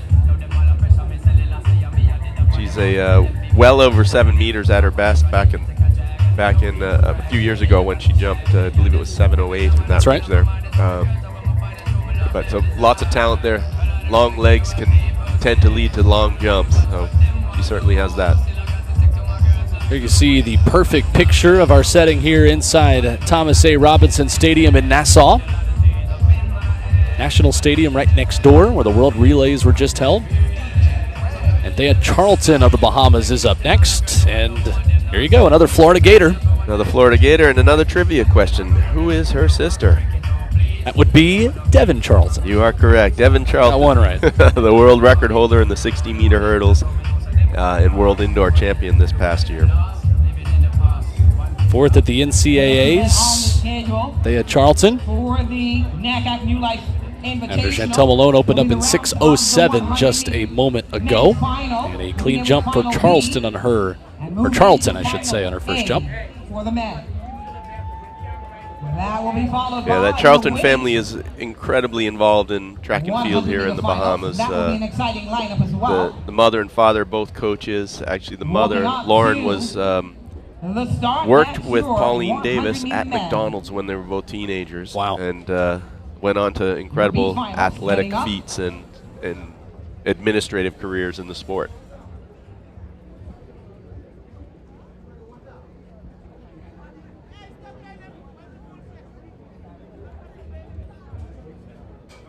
So the men's 100 is making their way down to the start line. And in the women's long jump,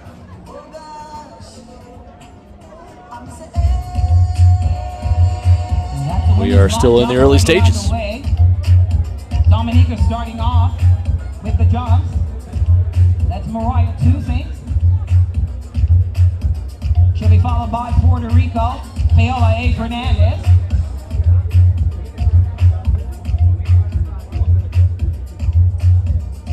Over in the shot put, there is Jess Ramsey.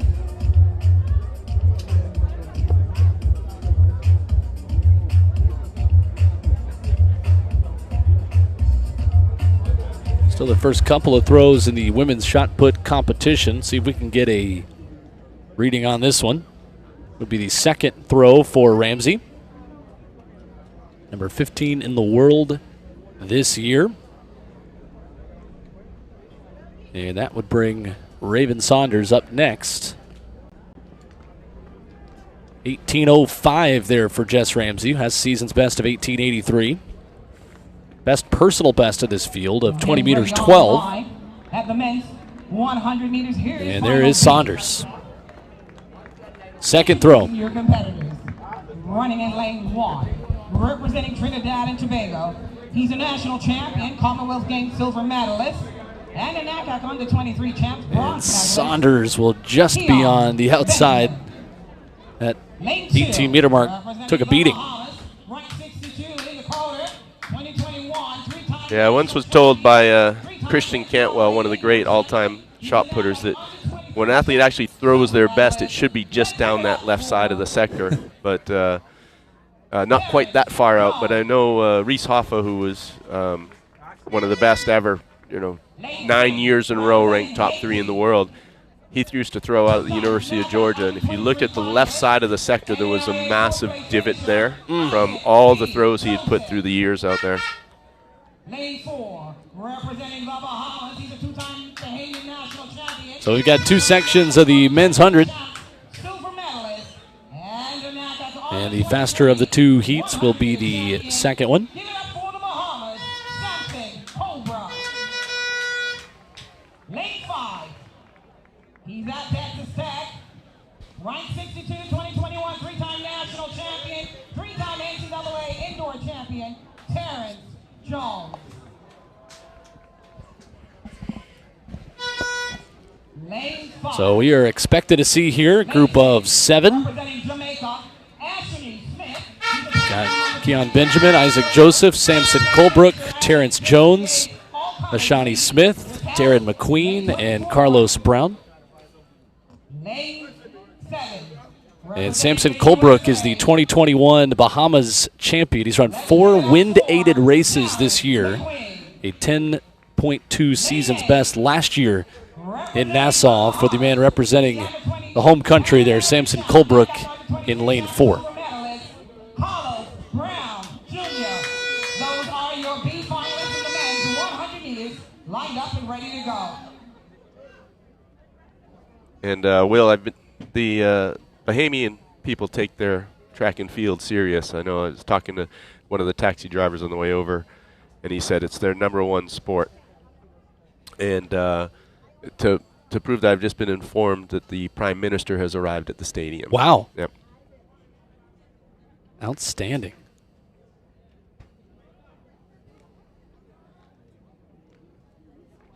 So this is an A-list event at the NACAC New Life Invitational.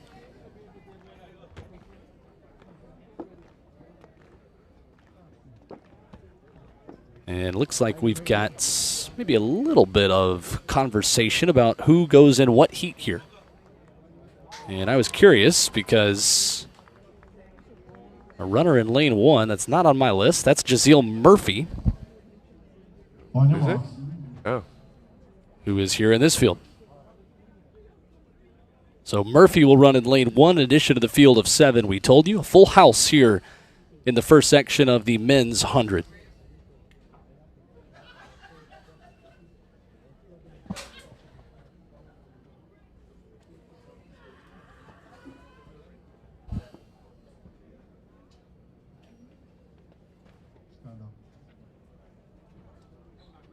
No, I think it's A.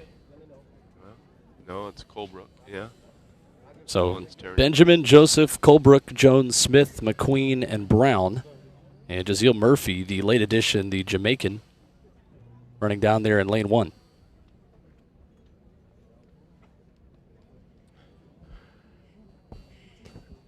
Yeah, I think Murphy set his blocks thinking Yep. that he was supposed to be first, but he's actually in the A section, which comes second. It's counterintuitive. We had it right. A and B. On your marks.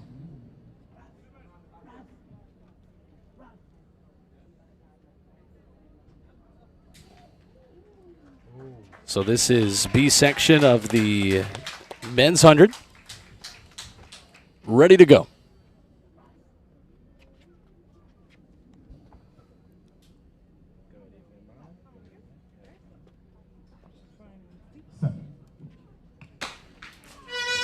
And a clean start. You'll hear the horns for Samson Colebrook running there in lane number 4, being pushed by Terrence Jones right to his outside, running in lane 7. Darren McQueen with good speed as well, but it'll be Jones of the Bahamas as well running in lane 5. 10-13 plus 2.0 wind at their backs in our first of 2 sections in the men's 100. That's a heck of a run for Terrence. Really great top-end speed at the end of the race. You could see it come out. The tall athlete had good rhythm all the way through the finish line, rode a perfect win to what's likely one of the best times of his career. 10-13 for Terrence Jones. His personal best, 9:91, but that is a 2/10 season's best for the Bahamas sprinter, who will take the first of 2 sections here in the men's 100. And here's a second look. Yeah, great run by Terrence Jones all the way through the line. He actually had not a great reaction to the gun, but a decent start. Hit good positions, drove his feet back into the track right from the very start.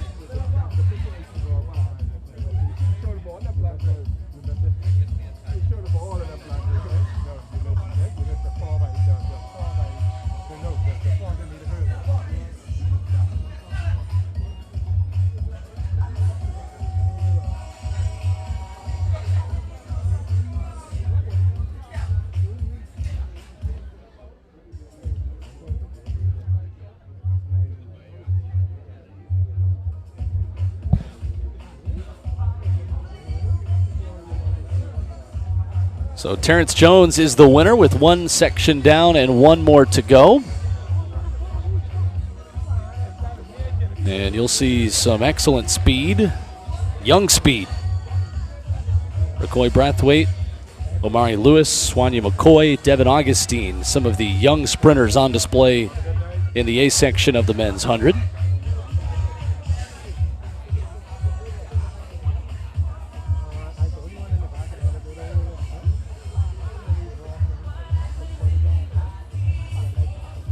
And there you see the 6th place finisher at the NCAA Outdoor Championships just a few weeks ago.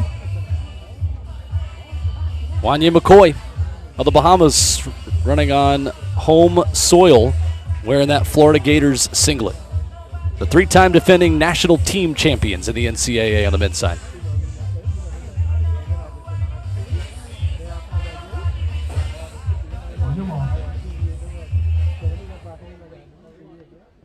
I'm excited to see Wana McCoy here in lane 5, who just ran the excellent leg on the anchor leg of that 4x1 relay. Nice little warm-up for him. But he also had great top-end speed. Let's see if he can match the performance of Terrence Jones here. From just a week ago, feels like 2 weeks. Omari Lewis is on his inside in 4.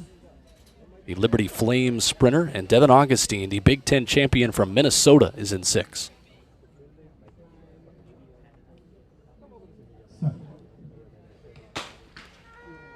Clean start and a good one in lane number 3 for McCoy Brathwaite. It's even, and McCoy has ground to make up. Stepping through the middle phase and right at the line, a blanket finish. McCoy closed very strongly.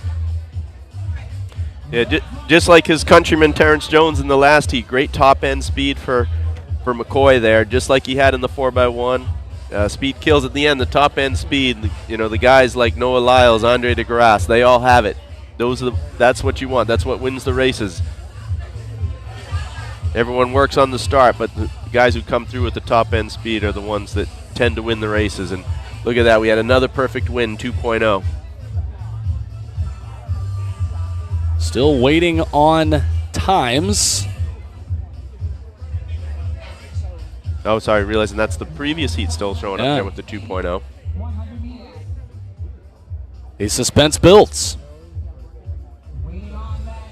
Well, it was a tight finish. I can just see over my shoulder here, looking at the finish line photo.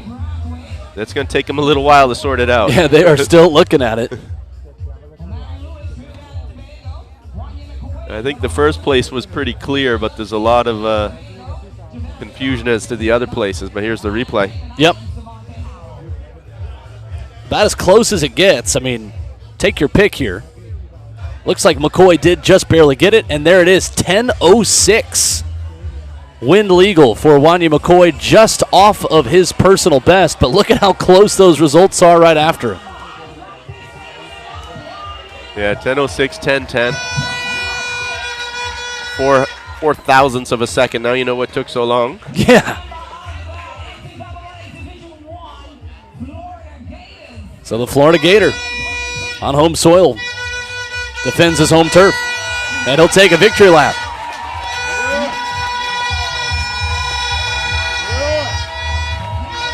And McCoy is in that world rankings quota. That'll help, certainly. Having one of his best times of the year to add to his list. Now, similar to the U.S. trials, though, he has to come back here to the Bahamas in 2 weeks and run at their trials and still place top 3. But if he does, he will be on the Olympic team. But based on that run, I don't think he should be worried right now.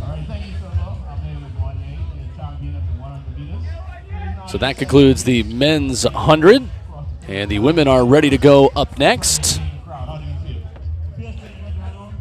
Right on the outside, Fiordaliza Sofiel, Cecilia Tamayo Garza of Mexico, Sade McCreath of Canada, 27-year-old who ran her season's best earlier this week, the 2023 National Indoor Champ at 60 meters for Canada, 65th in the quota places.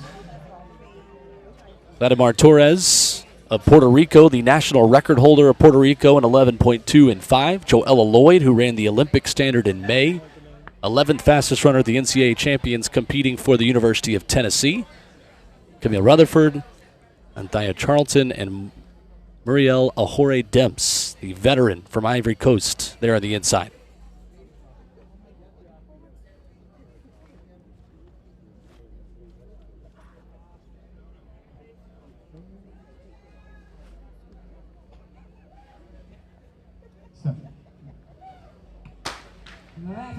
Lead started a quick one for the Puerto Rican running in lane number 5, Vladimir Torres. Here comes Joella Lloyd running in lane 4. Side by side with Camille Rutherford, and Lloyd will take it at the line.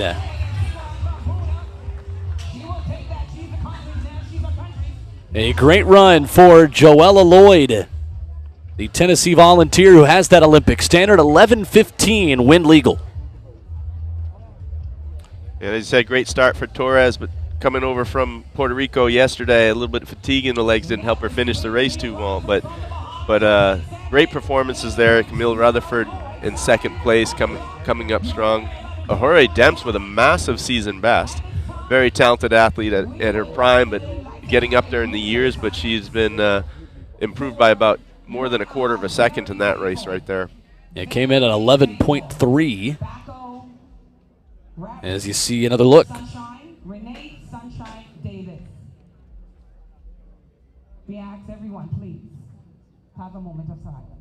Great turnover and rhythm through the line, 11:14. Great result, 1.6 wind again.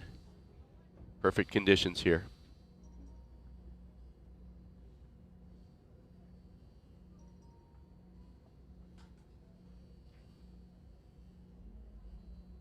May she rest in peace. Renee Sunshine Davis contributed. So after a quick pause here in the Bahamas, all over the Bahamas. we continue in our next event up on the track. So we pray. Scheduled to start any minute. It will be the men's 800 with 8 runners scheduled to compete in that competition. 2 trips around the track here inside Thomas A. Robinson Stadium in Nassau.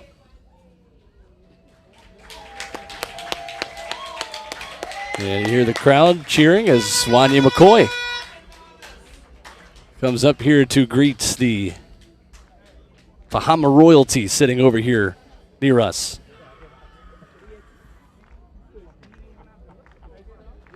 Yeah, it's always great to see the Bahamas crowd out supporting their own. This is a great event to have here. It was a last-minute put-together event because the NACAC championships were canceled this year, and because they were canceled, that gave one less qualifying opportunity for the athletes of the region. So we felt obligated to put this on for the athletes. It literally could affect whether they make the Olympics or not, and it was very necessary. So the Bahamas government supported us.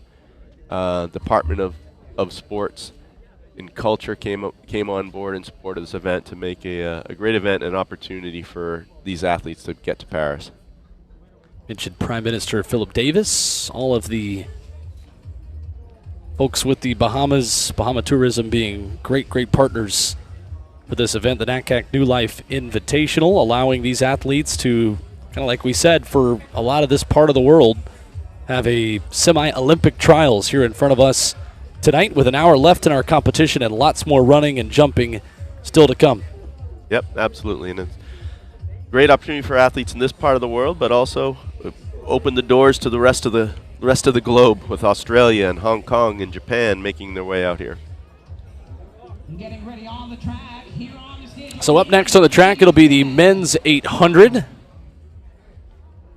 And again, you've got a bunch of quick collegiate runners who are beginning now post-collegiate work and continuing to aim for the Paris Games. From Dominica, you have Denick Luke, 23-year-old who is making his season debut in the 800. He ran 147.62 last year.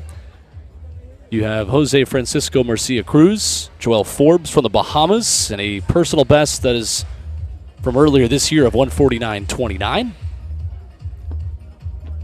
Olivier Demuel of Canada is a 24-year-old who raced the 4x400 for Penn State at NCAAs.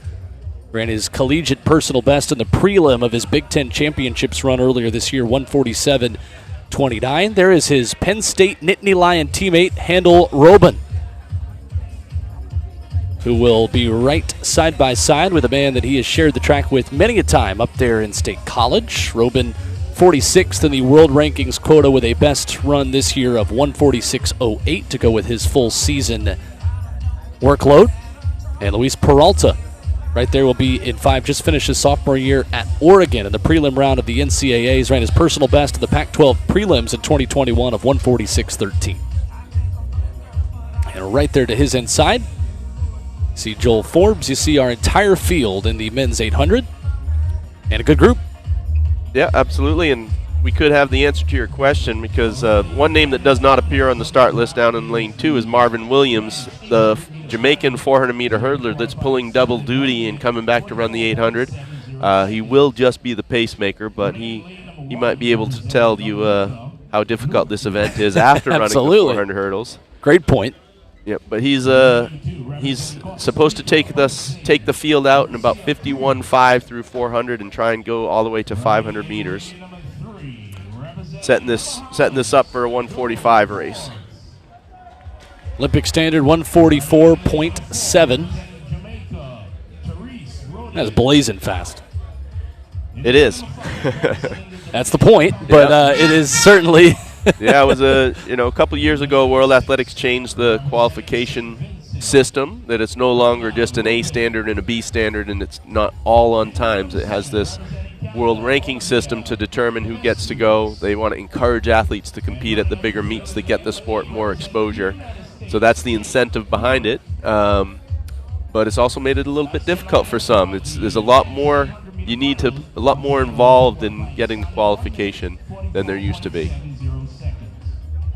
So Handel Robin in that world rankings quota with the season's best in this field at 146.08. Pair of Penn State Nittany Lions going head-to-head here in our men's 800. 84 degrees. Humidity has dropped quite a bit from when we got here this afternoon. It has turned into a pretty nice night with the lights on and the sun down to run quick over a half mile.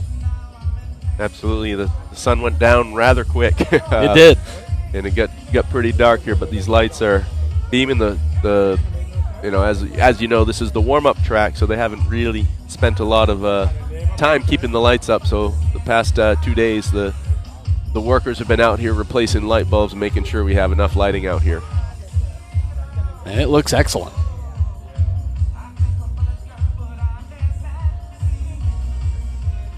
So we are ready to go in our men's 800.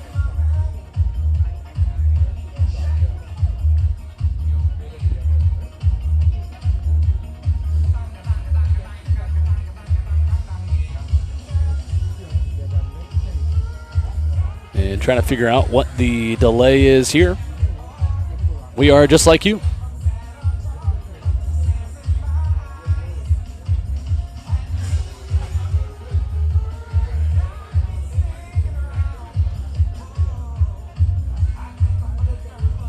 looks like we need cones set up after they break in down on the backstretch.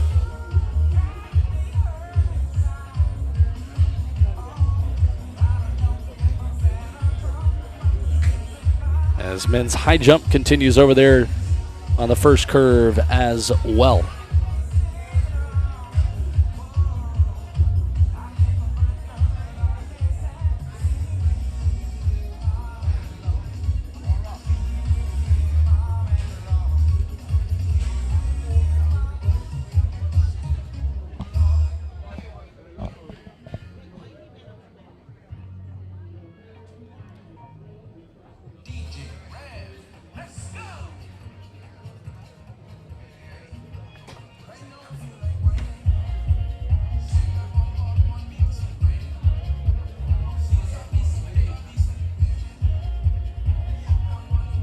So these runners will try to stay loose here for a momentary delay.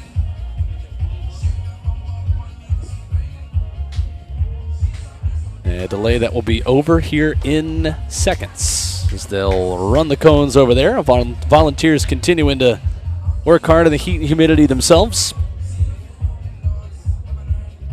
Well, now that we have a minute here and we've got this logo in the upper right corner of the screen here, the Caribbean Track League, it's not officially a Caribbean Track League meet, but what we are launching next year will be a Caribbean Track League. And this is just sort of bring awareness to it. We're hoping to have 6 meets across the Caribbean through April and May. Island hop from Wednesday to Saturday with different competitions, and we've interest from Cayman Islands, Puerto Rico, Bahamas, Jamaica, Grenada. So quite a few possibilities. Even Guadeloupe and Martinique have expressed some interest, and those are the meets 25 years ago when I started as a manager that I first went to, and there's always been incredible meets in the Caribbean. The most passionate fans in the world come out in these Caribbean meets. But there's never been any structure to the competitions here. So what we're trying to do is bring structure to it, get everybody working together, develop a whole league with a point system and all that, and get that off the ground in 2025, leading to the 2028 games. I love it. And someday we have to host an Olympics in the Caribbean. That's right. Oh my gosh, could you imagine? I think it'd be tough tickets to get a hold of. Oh, wow. Because I think everyone in the world would want to make their holiday around it. I mean, this stadium that's right next to us would just be absolutely packed to the brim of fans from all around the world, and especially this part of the world. Yep. They'd have to add about 100,000 temporary seats if they could. Right. This is, for this part of the world, what the NFL is in the United States. Oh, absolutely. Absolutely. It is the dominant sport, and it is so fun to watch these fans just get so into it. One of my favorite track meets I've ever been to is the Boys and Girls Champs in Jamaica. And it is like the Super Bowl there. But here we go. All right, men's 800. Couple of Penn State Nittany Lions going to go head-to-head. Handel Robin and Olivier Demuel wearing hips 6 and 7 here in this men's 800. The Olympic standard is 144.7. Handel Robin finds himself 46th in that world rankings quota. And he'll go right behind Luis Peralta and our pace setter there up front. And Peralta right there on the inside of that rail in lane number 1 with Robin on his outside, Demuel right behind him. Marvin Williams doing a great job pacing, his first ever pace-making job, and he's done exactly what we've told him so far, is trying to hit 51.5 here at the 400. Pulled the guys through at about 52 flat, and he looks like he's on pace to do that. Pace is hot. Handel Robin is leading proceedings halfway through, and the pace was perfect for Mr. Williams. Yeah, 51.6, pretty much exactly what we asked for. He'll get some more jobs. So Handel Robin, a season's best of 146.08. He is on pace for something very quick here and looks strong as he continues to set the pace. You get the look down the backstretch there. Demuel, his teammate at Penn State, is right behind him with Luis Peralta in there too. You've got Denick Luke making his season debut, the 23-year-old here in the 800. But this is Robin still running smoothly out in front. And Robin, eyes on the prize, his head up as he looks up at that big board, trying to hold on to this lead. Now here comes Denick Luke running around the outside. Luke stride for stride as Robin recognizes there's trouble coming behind him. This was a close finish, and Robin will narrowly take it. Pace was very quick through 400. They come through around 147.6, the initial reading.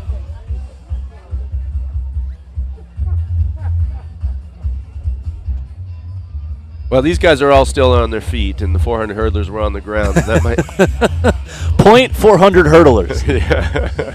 147.53, the winning time for Handel Robin. Denick Luke, 147.64. I had the privilege a couple weeks ago after the Edwin Moses meet. Anna Hall was didn't get enough out of just doing the high jump and the 100 hurdles the night before, so she decided she wanted to do a 600-meter time trial the next morning after the event. And Addie Wiley, one of the top American mid-distance runners, decided to hop in with her and a few of the girls from the Atlanta Track Club, including Olivia Baker and them. And we watched all of them do this 600-meter time trial together. And the thing that stood out the most was how different their warm-ups were and how different their cool-downs were. Absolutely. Anna Hall's cool-down was lay on the track for 20 minutes, and the other runners were up and doing strides before she even stood up. So. Wow. Let's go downstairs where Philippa is with our winner.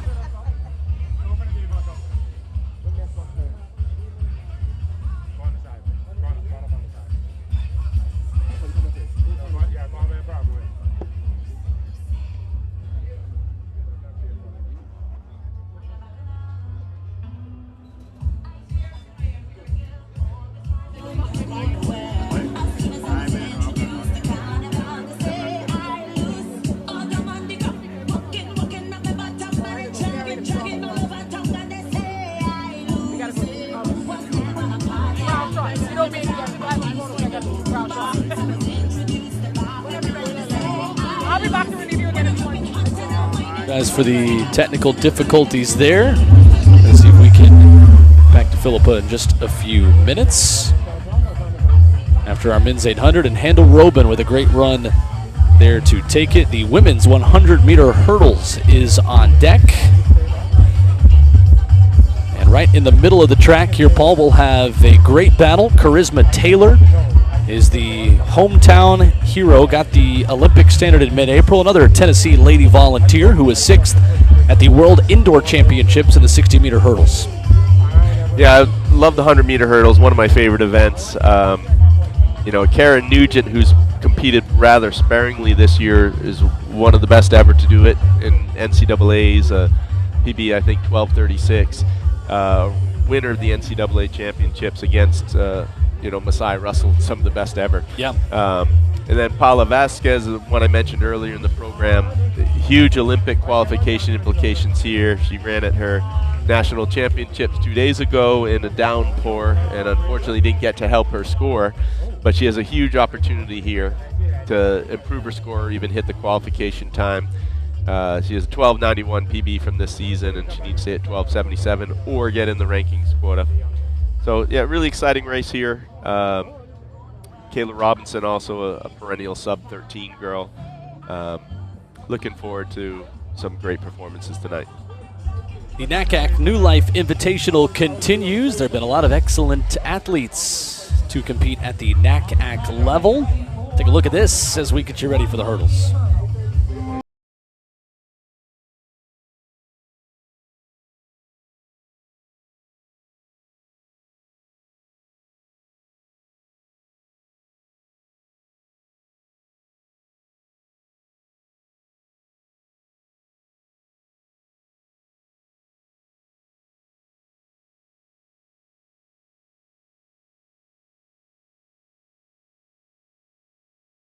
Karen Nugent running in lane number 6, representing Jamaica. She ran her season's best earlier this year of 12:52 into a headwind in mid-April. Was second at last year's Jamaican Championships. 12:43 is her personal best. She could run something very quick right here. Oh, the conditions are set up in prime for a fast time tonight in the women's 100 hurdles. I think the wind has calmed down just a bit. We're seeing over the women's long jump, winds about 0.8 plus 0.7. That's perfect. The women don't necessarily want to have really big tailwinds behind them because it pushes them up on the hurdles. But I think we've got prime perfect conditions here, so let's see what these girls can do tonight. Jamaica. There is the full field. A full house in the women's 100 hurdles, and a loud roar for the hometown hero Charisma Taylor we heard just a moment ago. But Kara Nugent, the headliner in this group, running in lane number 6. And Paula Vasquez, the 4-time Puerto Rican champion, including the last 2 races in this event, ran her personal best on April 20th at 12:91. She is 48th in the rankings quota places. She is 11 points out of 40. That would put her, based off of her world ranking, into a qualifying position for the Paris Games.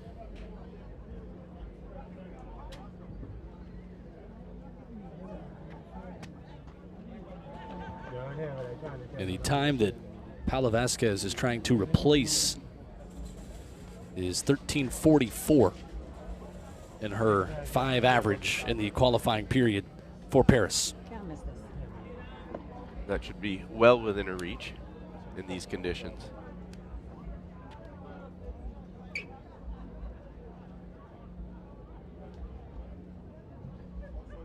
On your marks.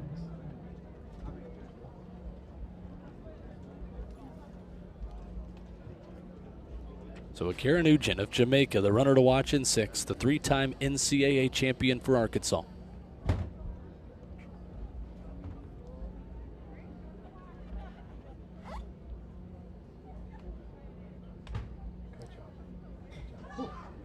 Yes, sir.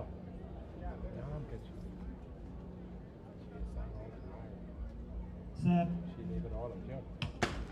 Clean start of the women's 100-meter hurdles, and first over that first hurdle is Charisma Taylor, but here comes a Kara Nugent, the 3-time NCAA champion, makes it look easy. Initial reading is 12:05 for the Jamaican, and it is 12:54 for Nugent, just 200ths off of her season's best. Very solid run there, even eased down across the line. She's got to be happy with that performance. Going into the Jamaican trials, she's primed to make the team. Just really sharp race here. We'll have a quick interview with Kara Nugent. Right foot leading the way, followed by the left. Taylor was second. Paula Vasquez does improve 13:16, so that will go in there instead of the 13:44 for her 5-time average. That will raise her up the rankings perhaps just a little bit.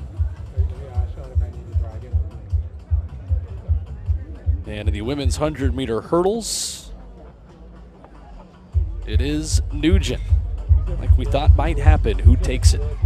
Yeah, great run. And for Paula Vasquez, that 13:16 not only replaces the 13:44, but she, at 4th place, she also gets 60 placing points, which is gonna bump that time. Essentially what it does is it makes a 13:16 act like it's a 12:7 in the rankings. That if you figure it that way, these bonus points improve the time, and you look at what the average time will be. So yeah, I think that is going to be enough probably to push her into the top 40.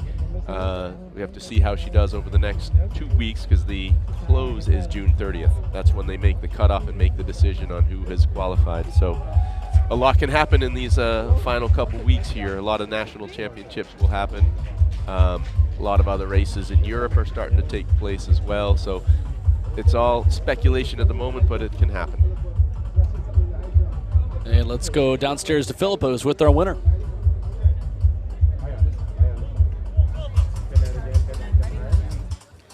Okay, I'm here at the NACAC New Life Invitational here with Kara Nugent. She's the champion here at the Invitational. Kara, tell us, how do you feel? You were the NCAA champion in the 100-meter hurdles. So tell us, how do you feel here in the Bahamas? I feel like I'm in really good shape and I'm where I need to be. I just needed to get another hurdle race in before the trials. So I'm pleased with my time and my performance today. That's awesome. The Jamaica's trial is in 2 weeks. So tell us what you're hoping. You're hoping to be on that road to Paris on that Jamaica extravagant team. Well, yeah, I'm hoping to be on the team. You know, Jamaica is known to have some of the best hurdlers there is, but I have to focus on me going into this national trials and just be patient and confident in who I am. Well, we're very happy for you. You're the champion here at this NACAC New Life Invitational, and we wish you all the best at your Jamaica Invitationals and championships. We know you'll do well. Back to you.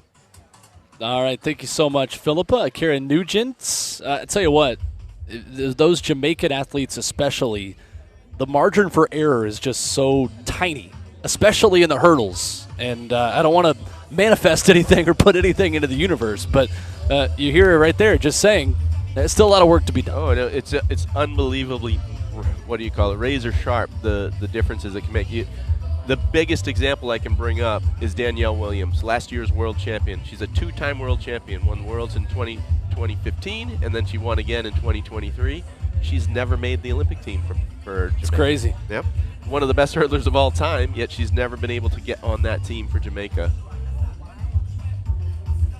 So our hurdle crew will move those hurdles up as you take a look at what is left here tonight at the NACAC New Life Invitational inside Thomas A. Robinson Stadium. Bill Bowling, Paul Doyle with you. Philippa Arnett Willie is downstairs. And I'll tell you what, Paul, you are a natural at this. First time into the broadcast booth. Well, I don't know if I'm exactly a natural. Like I said, I have a lot, you gotta give I have a yourself lot in some my credit. head. It's not easy to get it out. But, no, I'm enjoying it. And, I love to add the spice that people don't know about and those sorts of things. So. Absolutely. So in the field, the men's high jump rolls on. The long jump as well. Down the home stretch. And the men's 110 hurdles is getting started. This is another event where we will have 2 sections. That will be the case as well for the 200s. We will start with B, followed by A in each of these events. I do think there's a lot to like talking about that rankings process and rewarding competitiveness, rewarding winning a race, because I think at the essence of track and field, in a lot of ways, it's the original sport, and it started as I'll race you for an undisclosed distance, and if I win, I win. If you lose, you lose, and that's it. Just 1v1, right? Yeah, I mean, it's great. It does encourage competition. It does elevate the meets that have status so that the better athletes do compete at those events. So there's a lot of positives to it, but there has been a lot of not so positive return on these things too, where a lot of the smaller countries feel like it's tough to get athletes into the competitions where they can get those points because the top athletes sort of hoard those competitions, and there's only so many lanes on the track, and it's making it difficult for athletes to break onto the scene. So, I think there needs to be a little bit of looking into it, and these placing scores that are given to the athletes, in my opinion, are too big. They need to be cut in half so that time actually does factor more into it. Because if you look at it right now, you can have an athlete that you look at their 5 times and say the women's 400 hurdles, and they're all 57 seconds, but they're qualified. Yet you have somebody who's run all 56 seconds or 55 seconds, and they're ranked below them, which doesn't make sense, right? The faster athletes should be ranked higher.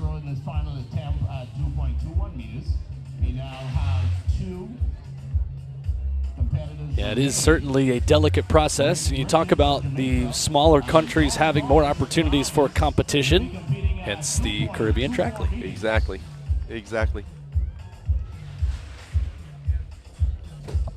So we have 2 sections of the men's 110 hurdles that are waiting in the wings. Over in the men's high jump, competition is late with Luis Joel Castro of Puerto Rico missing there just a second ago.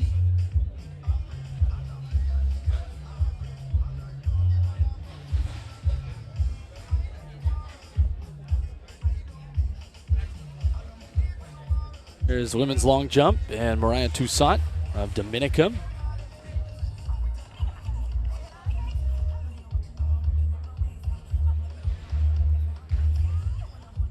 And hello from the broadcast booth. Here we are. The face, pay no attention to the face behind the microphone. No, great to have you with us from up here in the broadcast booth. Will Bowling here with Paul Doyle to my right as we continue to broadcast here out amongst the people here in the VIP area here in the Bahamas. There is the face of track and field in the American Track League and the Caribbean Track League in Paul Doyle. I love it. Yeah, just getting some instructions from Michael Serralta out of Puerto Rico. He's the NACAC technical director. And because of the power delay that we had, we've got a little bit of a late start. And we want to keep the men's triple jump in the window. So we're going to delay things a little bit, but there's still going to be plenty for us to talk about. All right. You're always working with the headset on, with the headset off. That is the understatement of the night. Well, learn to multitask in what That's I right. do. Donald Thomas, he wants the crowd to get involved and clap him on up. This is his first attempt at 2.24 meters.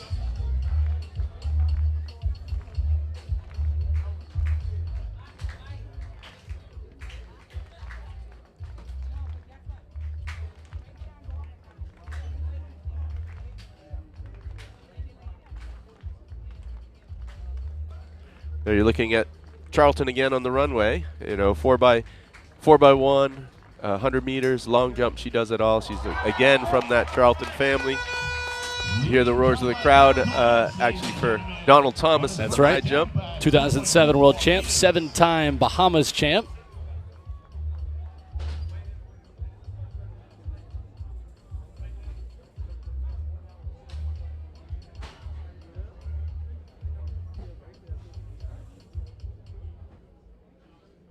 And we are ready for the first section in the men's 110-meter hurdles. As we take a look at this field. Up next is Raymond Richards of Jamaica. His second First of two sections. Got Wellington Zaza running there in 2. Jonathan Santiago of Puerto Rico right to his right. Devontae Vanterpool of the United States. Xavier Coakley, Jamal Wilson. Yeah, I'm a big fan of Zaza Wellington Zaza.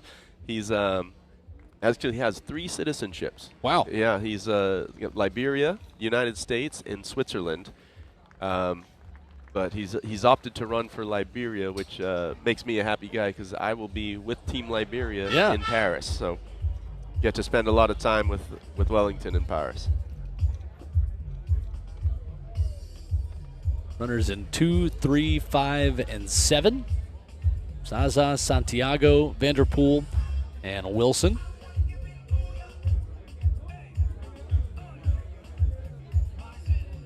And our starter is getting things ready.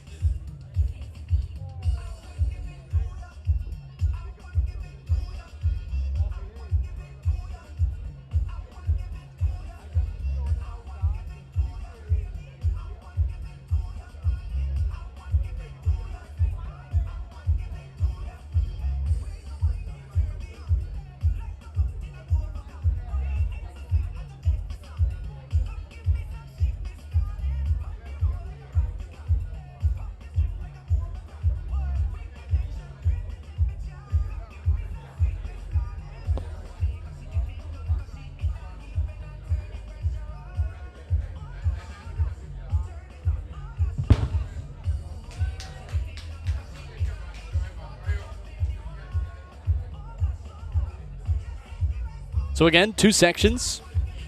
Men's 110 hurdles. We'll have 2 sections of men's 200 after this, followed by the women's 200 and a men's 4x4. That will wrap up competition here on the track at the NACAC New Life Invitational.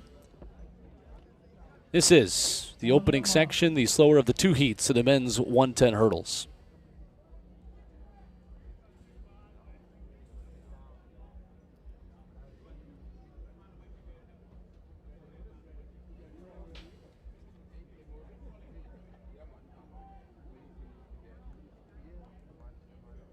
Final attempt for Richards from Jamaica.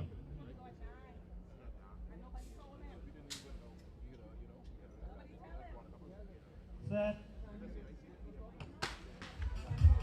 A quartet in the opening section of the men's 110 hurdles. Jonathan Santiago of Puerto Rico with a good start. Good middle of the race for Wellington Zaza of Liberia running there on the inside.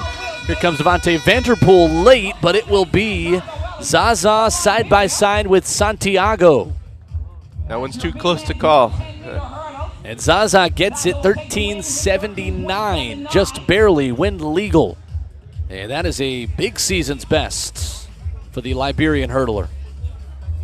Yeah, he's coming back into form. He's got a personal best right around that 13:30 mark, and was out for a little bit with some injuries, and he's starting to get healthy again and come back, and hopefully he's going to be able to make it into that quota with enough races to get to Paris for Liberia. So Wellington Zaza, 13:79. Jonathan Santiago of Puerto Rico in 13:81. That is a personal best for him, taking 800ths off of his best time that he ran earlier this year. And a season's best for Devontae Vanderpool as well in 13:98. So 3 season's bests for our first 3 there in the opening section.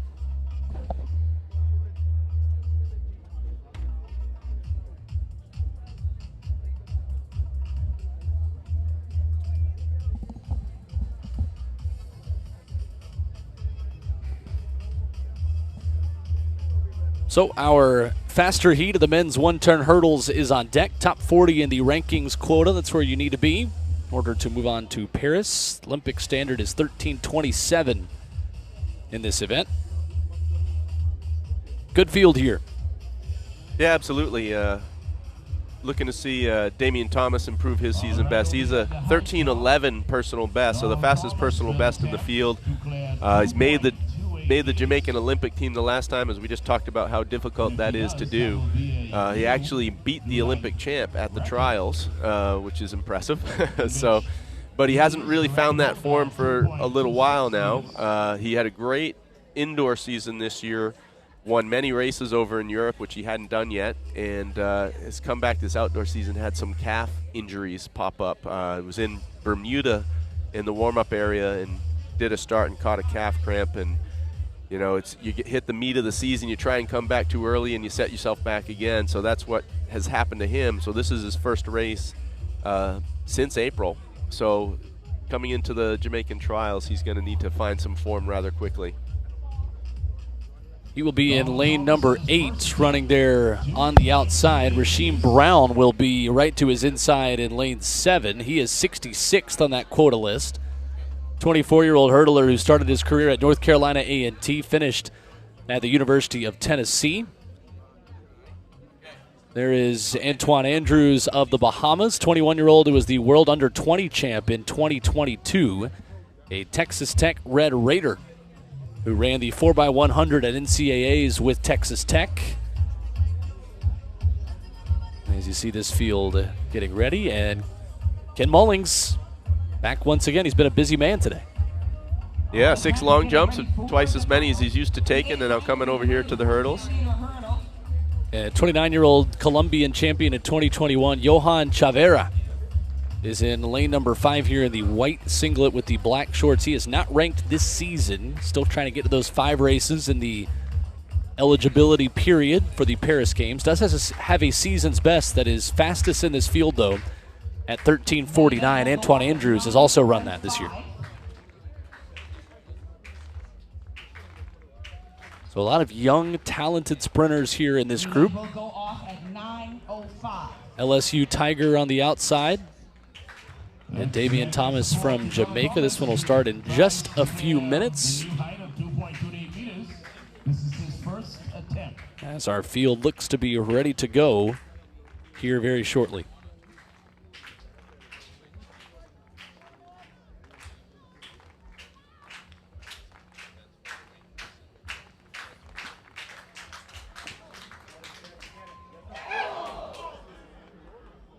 And the crowd certainly continuing to watch closely at the men's high jump that is in the late stages. Running in lane 2.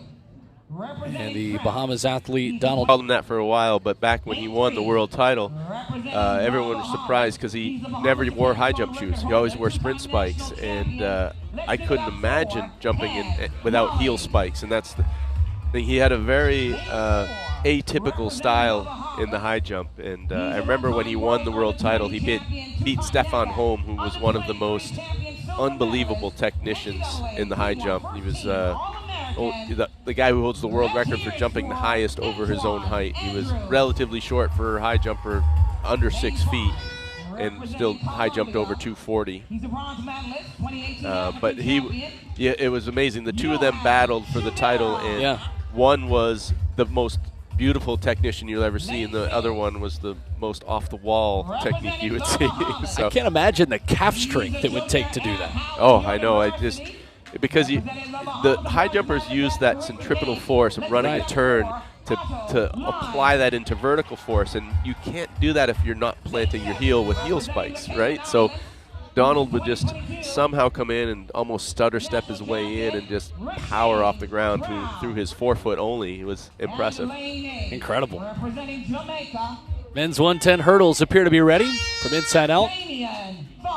Ulrich Portier, Ken Mullings, Antoine Andrews, Johan Chavera, Rasheem Brown, and Damian Thomas. And the Bahamas fans will be rooting for a couple of their countrymen, Mullings in 3, and Antoine Andrews, the 21-year-old World U20 champion in 2022, running in lane 4. It's going to be an interesting race between 4 and 5, but watch out for lane 8. Because of his season best, he only has a 12.85 windy. His legal time was even slower. He's got put out in lane 8. But he's definitely going to be a factor. 13:11 PB, by far the fastest one in the field. Let's see what his fitness is after that calf strain.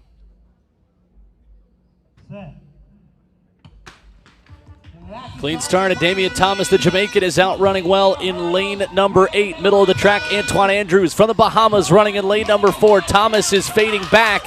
Andrews is surging forward, and the Bahamas sprinter, Antoine Andrews, will win it. And that is wind legal, 13:35, a personal best for Antoine Andrews. A massive personal best, and I believe he left one hurdle standing. He clipped just about every single hurdle in that race, but when you have the power driving through the hurdles, that's all that matters. He had the home crowd pushing him on into a massive personal best. 1.4 the wind reading. He was followed by Rasheem Brown of the Cayman Islands in 13:49. That is very close to his, actually that is a personal best for Brown as well. So PBs for first and second here in our fast section of the men's 110 hurdles. And the best celebration dance of the night so far as well. Absolutely. You know, they usually save that for the post-meet party, but I'm happy to see it coming out early on the track. So Antoine Andrews with that will replace a 13:57 with a big shiny new personal best as he looks to climb that ratings quota as well. Let's take a quick break, get you back, and we'll hear from our winner coming up in just a few.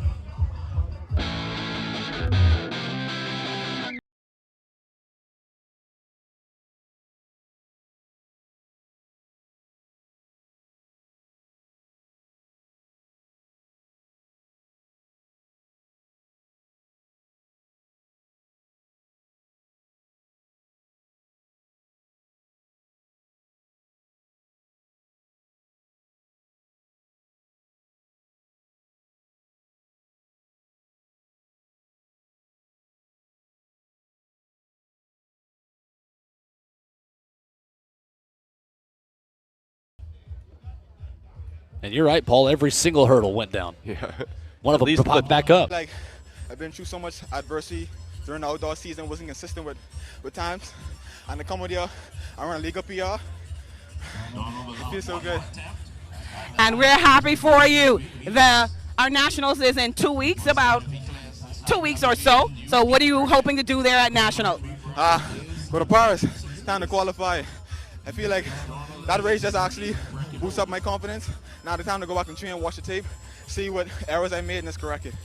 Well, you heard it right here, the NACAC New Life Invitational. I'm here with our gold medalist and winner of the 110-meter hurdles, Antoine Andrews from the Bahamas. And he's on the road to Paris. Nationals coming up in 2 weeks, and we hope to see you there. All the best. Thanks, appreciate it. Congrats. All right, Antoine Andrews is our winner. Thank you, Philippa. It's high jump still going on down there on the other side of the track as well.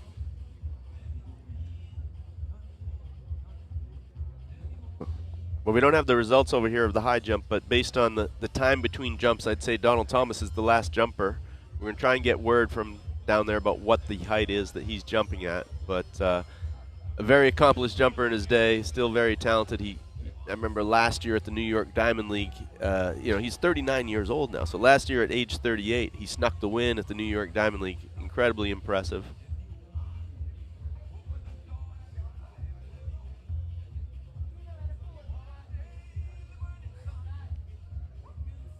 And you're watching one of the best to do it. Continuing here, taking his time.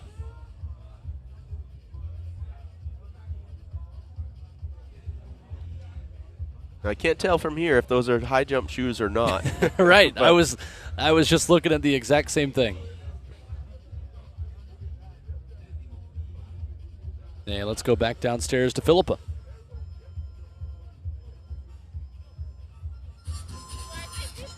Okay, once again here at NACAC New Life Invitational, I'm here with the champion of the women's long jump, and none other than the exciting Anthea Charlton. Anthea, tell us, you are champion, and your jump was 650, and you will be in the Bahamian Nationals coming up in 2 weeks. So tell us, what's your plans? My plan is to outright qualify, fix everything that went wrong today, and get on that board, jump far. Well, hey, nothing else we want but the road to Paris, having another jumper right back in here for the Bahamas. You had a wonderful, wonderful season here at University of Florida with the Gators. So tell us, how was that, your first season back with the Gators? It was amazing. Indoors was not the best, but it was just that adjustment period time. That's what I'm calling it. Then outdoor I came, and I was the same Anthea from last year, which is great. And this was arguably the best nationals I've had. It was my first time scoring individually, got me an individual trophy, so it was a great season. Well, Anthea, we're so happy for you. Thank you for being here, and congratulations on being the NACAC New Life Invitational gold medal winner. All the best at nationals. What you just heard was Donald Thomas clearing 2:28, and that is a new season's best for the hero here from the Bahamas, the 39-year-old who is still just a powerhouse in the high jump.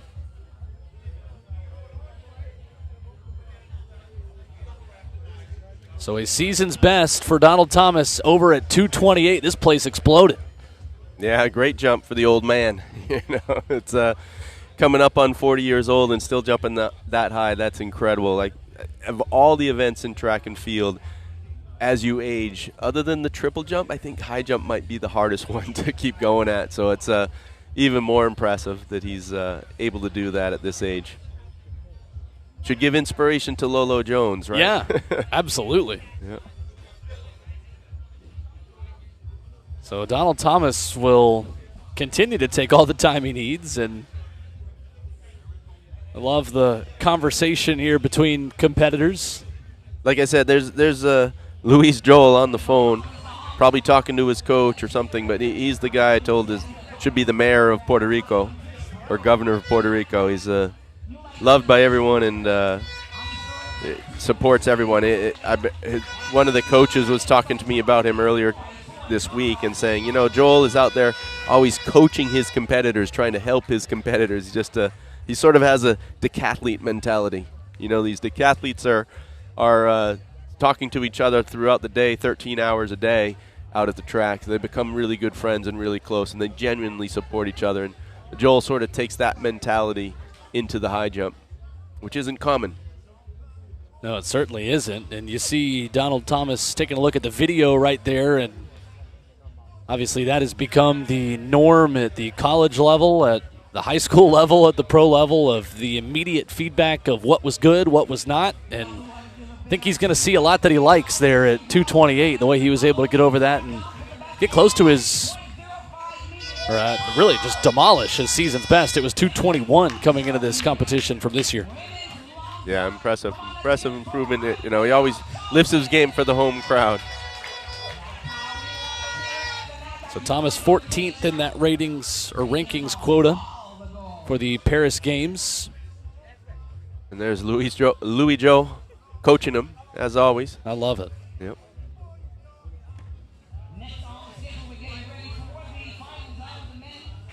So high jump rolls on. And we have got a B final and an A heat of the men's 200 to be followed by a fast 4x4, and that will wrap up our running events here tonight, late into the night in Nassau. Looking forward to these 200s. Yeah, absolutely. Looking forward to the 200s, and then that 4x4. You know, we had the Bahamas women looking to improve their ranking to get into that quota, and they came up short. Well, Jamaica qualified all their relays except the men's 4x4 out of world relays, so they have their last opportunity to qualify tonight. They've got to run, I believe, 258. 259.12. 259.12. Okay, so they've got to improve on that and hope that nobody eclipses them at the African Championship. So, you know, that's some good running right there. You know, it is. 45 flat times 4 is 3 minutes flat. They got to be 2 seconds better than that. So you're looking at a 44.5 average, which is no joke for any nation. So now that he's cleared 228, our winner in the men's high jump, Donald Thomas, will continue forward. Again, you've seen him take his time to review the video, see what he likes.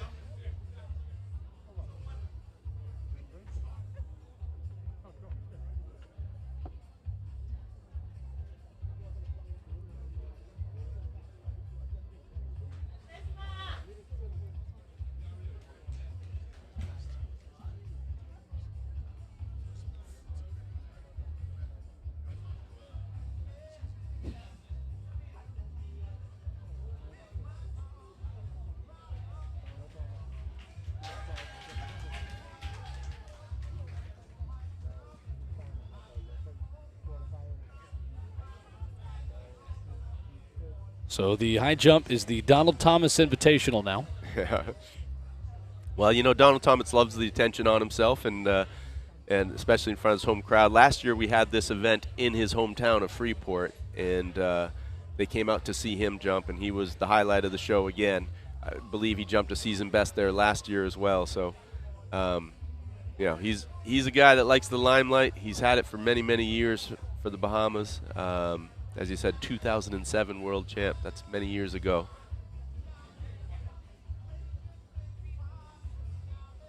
It is difficult to compete in this event specifically at such a high level for so long. There's no doubt.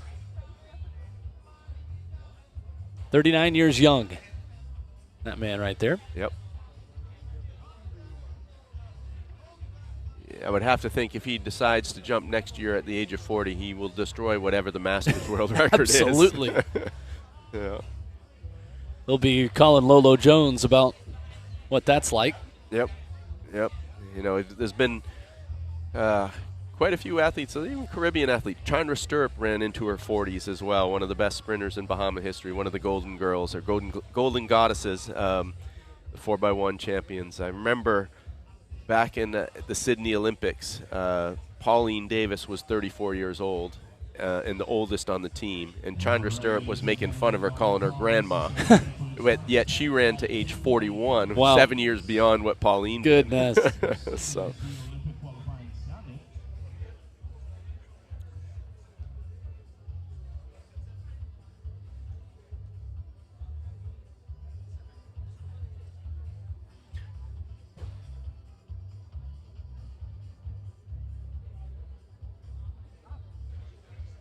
And the first jump for Thomas, not quite good enough.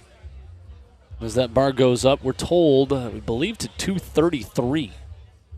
Which I believe is the Olympic standard.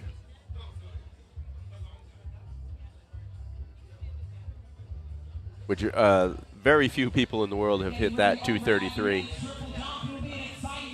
But like I said, they encourage athletes to qualify by the ranking, so they have made, in particular, field events, the qualifying marks are extremely high. Yep, 2:33. You are right. That is a logical next step for the former world champ. Yep, with the victory locked up, why not? Go for it. And already well in that rankings quota as well, 14th in it at the moment. So he's in good position in that regard. Of course, Bahama Games in a couple weeks. As we see some of the 200-meter runners walking over to the start line.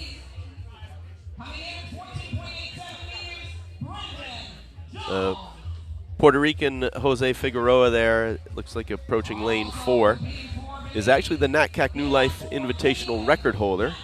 He ran this meet in Freeport last year where he doubled up in the 400 and the 200, winning the 2 and finishing second in the 4. That was quite a double for the day.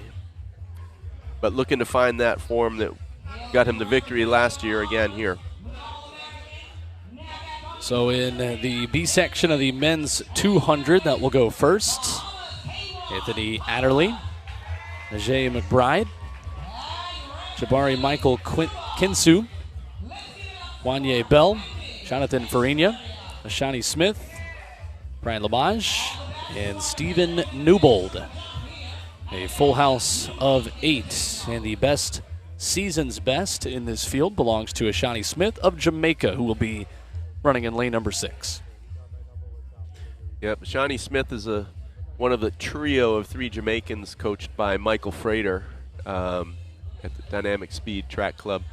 Michael Frater himself was a world silver medalist in the 100 meters in 2005, and one of the fastest Jamaicans ever at 9:88 in the 100 meters that he ran in Lausanne. But has become quite a coach now. He has about 15 young Jamaicans he's coaching now, and you'll see 3 of them running here tonight. Probably the most notable athlete in his camp is Akeem Blake, a sub 990 100-meter sprinter, one of the top 100-meter guys in the world.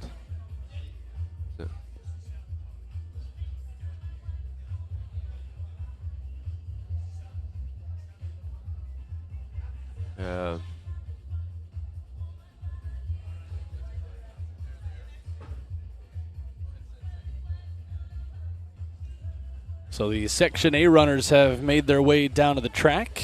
The Section B runners are the ones that will go first. They will get started here in just a moment as well, but with field event competition continuing, maybe gives us another chance to go back over there. The bar is at the Olympic standard of 2:33 for Donald Thomas. At least this crowd will not mind. Another moment of their Bahamas high jump star to be the center of attention as they will get the B section down to the curve and get ready for this first of 2 runs at 200 meters. See the wind blowing there, certainly picking up just a little bit. And if Antoine Andrews' run at 110 meters over the hurdles is any indication, this might be absolutely perfect conditions for these 200-meter runners here shortly. Yeah, sometimes you can get an angled tailwind, which this doesn't appear to be that. It does appear to be a straight tailwind up the home straightaway. But if you can often get an angled tailwind or even just a really big wind on the turn, I hate to call my wife out on this, but she ran a PB of 23.60. She was a 400 runner, but she ran a 23.60 in the 200. She was not a speedy 400 runner. She was more even-paced through the whole thing, so not real great sprint speed. But she ran that 23.60, which was her only time break in 24, and it was very much a wind legal time. I think it was a 0.7 wind, but she had a 5.0 on the turn. Wow. So that'll help. So I really think they should probably put a wind gauge on the turn as well to see, because I think it was it Kenny Bednarik, I think, when he ran in JUCO, had a massive tailwind on the turn, and I remember seeing the wind being legal. I think it was a 1.6 wind or something like that. But if you go back and you watch the video, the smoke comes out of the gun and goes straight sideways. Yeah, absolutely. That'll help. Yep. That will absolutely help as our B section will get the block set up and get ready to take a couple of runouts and get started here in our first of 2 heats in the men's 200, to be followed by a women's 200, and then the Jamaican 4x4 team on the men's side will wrap up competition tonight. That is something that is a significant race, as you mentioned just a moment ago, for the Jamaican men, who are 17th in that rankings quota, 1 spot away from Paris, and this is their last opportunity to book their ticket to Paris, potentially. Yep. So the high jump has got 2 jumps left at this height, at least. For Donald Thomas, the former world champ at 233, we've got men's triple jump, and we have got 200s and a 4x4 that will conclude festivities here tonight at the NACAC New Life Invitational inside Thomas A. Robinson Stadium. Paradise for us, for track and field, and we've enjoyed watching it with you here throughout the night. I'm always intrigued at how, a high jumper such as Donald right now has the event won. How do you find the motivation to keep going? You've already got the event wrapped up, and I guess obviously hitting the numbers to guarantee qualification, although he knows in the back of his mind, he knows he's going to Paris. Absolutely. He has the ranking quota. He is going to be there. There aren't going to be enough people to bump him out of that quota. So, but it would feel nice just to jump that 233. I don't think we can probably look this up, I don't think there's very many that have hit 233 within the qualification window. Yeah, I think less than 6, even maybe. 9. 9? Okay. To be exact. Okay. Yep. It is a who's who of jumpers that have hit 233.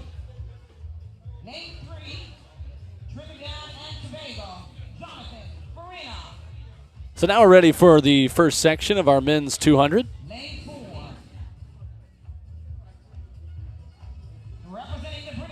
Anthony Adderley, Ajay McBride, Jabari Michael Kinsu, Wanye Bell.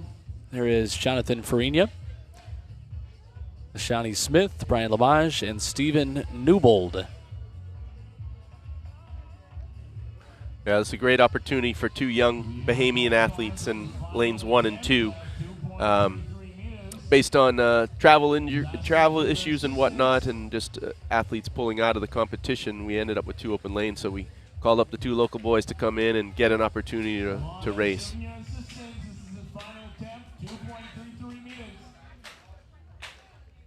Crowd getting into it as Donald Thomas has taken another jump at 233.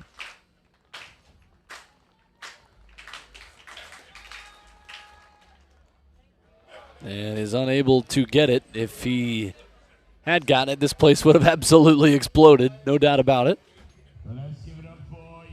And he'll get a nice round of applause. Donald Thomas, that was his 3rd and final jump. Missed it out of the Olympic standard, but picking up the win. He is comfortably in that rankings quota in the men's high jump. The 39-year-old still competing at a very high level. So, first of 2 sections is ready in the men's 200.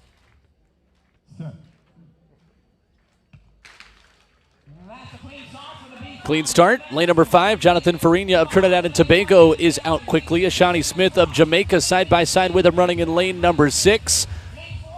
And it is the man from Trinidad in 5, Farina, with a step on the Jamaican to his outside. Close at the finish, but Farina will take it.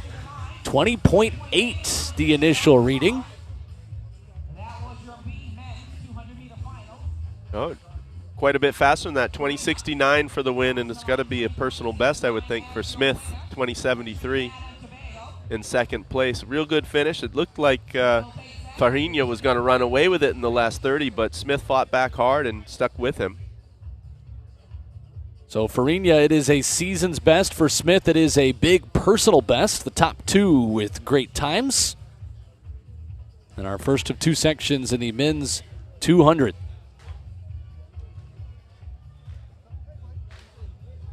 So from Section 1 to our A heat that is getting ready now. In lane number 1, you'll see Adam Musgrove of the Bahamas. Andrew Stiles of the Bahamas is running in 2. Jamaican Jevaughn Murphy will be in 3. Puerto Rican Jose Figueroa in 4. 28-year-old Bahamian sprinter Ian Kerr is in lane 5. He is a 4-time Bahamas champion. Won the 200 last year, helped Bahamas to a 5th-place finish in the 4x100 at the World Relays. Barely in at the moment, according to the rankings quota, 43rd. His season's best, 20:43 in France back in mid-May. He will be in lane 5 as you take a look at the finish here in the first section of the men's 200. Jevaughn Thomas will be in 6, 22-year-old racing outside Jamaica for the first time this year. Ran his personal best in Kingston last weekend at 200 and at 100. A JUCO All-American in the United States for Butler Community College. Jaleel Kroll, British Virgin Islands, 21-year-old who made the NCAA championships running for the University of South Florida out of Tampa. He will be in 7, running 20:47. His personal best. And then Dario Matau, 22-year-old who just won an NCAA championship with Ken Harnden and the Auburn Tigers in the 4x100 meter relay. He rounds out this field in the Auburn kit running in lane 8. Yeah, spoke with Jevaughn Thomas's coach right after Jevaughn ran that 20:35 last week, and we went to work. We looked at the ranking quotas and pulled up the road to Paris and figured out there's no way, not enough races for him to get up into the rankings, so he has to hit the time. So he needs to hit the A standard, so he's not worried so much about the place as long as he can hit the time. And that time, 2016 in the men's 200. Thomas has run 20:35, like you said, 10:11 at 100 last week. He is in good form, and he will be the runner to watch in the orange and black, running right there in lane number 6, looking for the Olympic standard.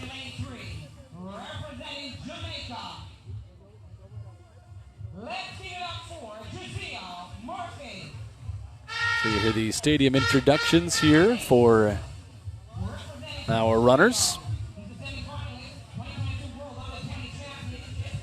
It's maybe a false start on me. I think I jumped the gun this time. Just don't disqualify me from calling this race. Okay, you can't do that because then I would have to do it. Here's Ian Kerr, the 28-year-old, 4-time Bahamas champ. And the 22-year-old Jevaughn Thomas. This young man's got a bright future.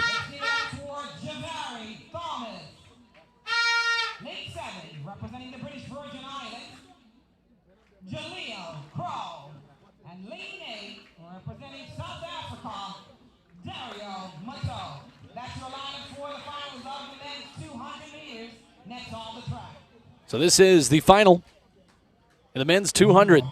Jevaughn Thomas of Jamaica, the man in form. An excellent field of Caribbean athletes ready to race here under the lights in Nassau.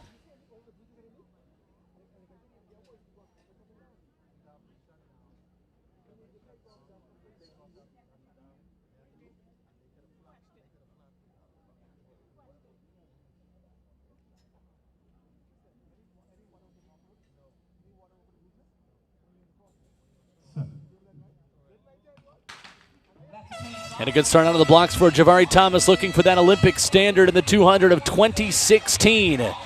Challenged to his outside by Jaleel Kroll of the British Virgin Islands. Running there in lane 3, you have Jevaughn Murphy. Even with 50 to go. Ian Kerr has a step. And it's Kerr side by side with Kroll on the outside. Too close to call.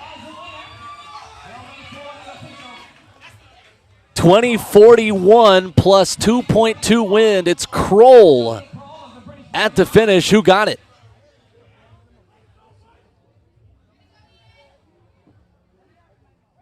A great solid run by Kroll. I didn't see it that way. I thought it was Kerr that had taken it, but apparently not. 100th of a second. And I think it's the first wind-aided race of the night. It is. 2041 versus 2042. Kroll and Kerr. Very, very tight. And our fast heat of the men's 200.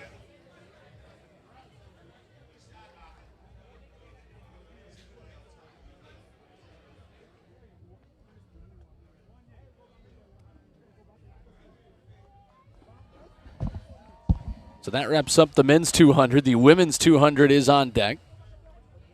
And downstairs, Philippa is with our winner.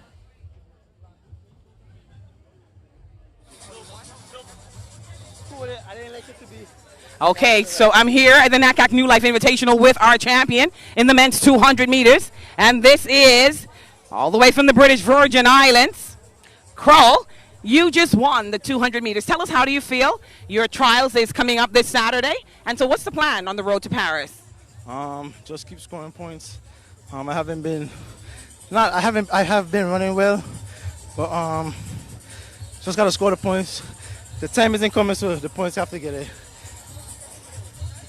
So when did you get into the Bahamas, and how was your experience here before leaving and heading out? I got in Friday. Bahamas been good to me. Last time I've been here was 2018 Caribbean. I loved it, and being back here, taking the win, feels amazing. Well, of course, we're so happy that you chose to be here with us at the NACAC New Life Invitational. You take away the champion, the gold, and we wish you all the luck at your home trials coming this Saturday. So thank you, and once again, have fun while you're here in the Bahamas. All right, thank you, Philippa. Women's 200, men's 4x4, all that is left on the track here inside Thomas A. Robinson Stadium in Nassau. And men's triple jump, that continues here as well. Yes, Janai Parent-Chief looks like he's on the runway here, the Bermuda athlete. Currently the Bermuda's best chance at making the Olympic team. I believe he's close to the quota. He had a great jump down in Bermuda at the end of April. But would definitely help his cause to get a victory here with a solid mark. Another NCAA All-American back in 2021 as a Tennessee volunteer. It's a man I was almost teammates with. Yeah. Just missed each other.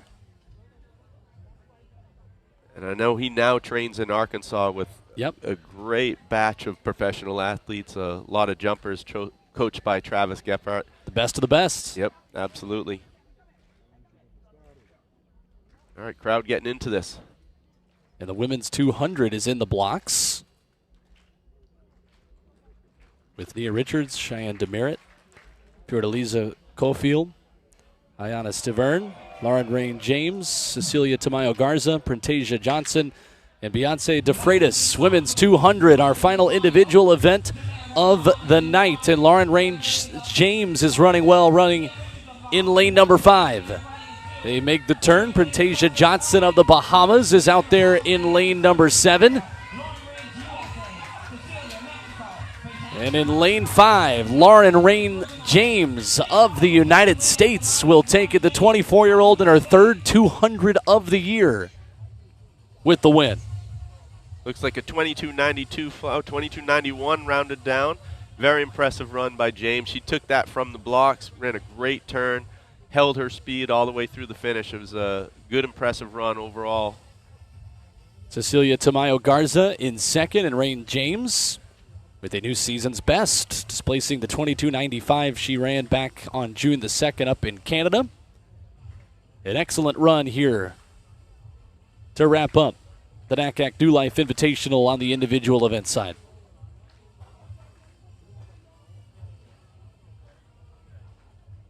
So Philippa will catch up with Lauren in just a moment. You see the times right there. And Philippa is ready with our winner in the high jump, and a man who got this crowd very excited here tonight. Philippa? Right back here at the NACAC New Life Invitational. I'm here with the champion here for the NACAC men's high jump, none other than our home soil native, all the way from Grand Bahama, Donald Thomas. Donald is now the new record holder for the NACAC New Invitational, jumping on his third attempt this evening, 2.28 meters, and surpassing the old record of 2.26. Tell us, how do you feel? First off, I'd like to thank God for this victory and for allowing me to be here. I feel pretty good. Donald, you've been around 2007. You were the world champion, and you have stuck it out and stuck at the highest level of competition from 2007 to date. So tell us, how have you been doing it, and what's up for our nationals coming up in 2 weeks? I mean, I just work hard every day. I got a family who depend on me. I got a country depending on me, so I just go out there and give it my all every time, and sky's the limit. Nothing other than we like having a Bahamian on the home soil taking that part and the gold medal. So congratulations, Donald. We're so happy that you are the new record holder and champion of the men's long jump. High jumps, my apologies. All right, thank you, Philippa. Mr. Thomas, a very popular man here in Nassau tonight. And the 4x400 is all that is left on the track, with the men's triple jump continuing as well. Mentioned the slight delay. That means this competition goes late into the night. Yeah, the 4x4 can be the most exciting event in track and field, if you ask me. It's anytime you get lead changes and all that. Now, granted, it doesn't happen every race, and didn't happen at the NCAAs with the women of Arkansas dominating, but that was impressive as well. But seeing a 4x4 that has back-to-back lead changes and whatnot, it can be one of the most exciting things, and it's one of the things the fans get most passionate about. Now, unfortunately, we don't have a Bahamas team in here tonight, I don't think, so it's going to be basically Jamaica versus the clock a little bit. We have assembled an international team to run against them, but we're looking forward to hopefully a great performance here, and hopefully get Jamaica to get their last relay qualified for Paris. In the men's triple jump, this is Antoine Smith of the Bahamas. The season's best for him this year of 14:55. Getting the crowd into it.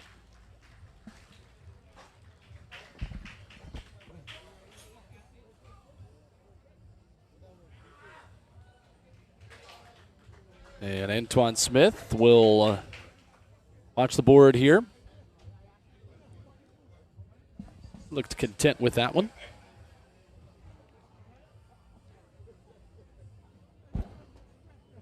And a little bit of wind at his back. Take time to rake it and mark it for Brandon Jones, who would be on deck. You know, a triple event, it's an event I love, and I love in track and field when people try different events. The only people that should try the triple jump are triple jumpers. Absolutely. Because you want to talk about doing something unnatural with your body, this is certainly it. And they put so much force on their joints and tendons. It's unbelievable. I think it would be the event that would injure the most athletes if people just tried it haphazardly. Brandon Jones of Belize is on deck. 16:22, his personal best. Season's best was indoors at 14:87.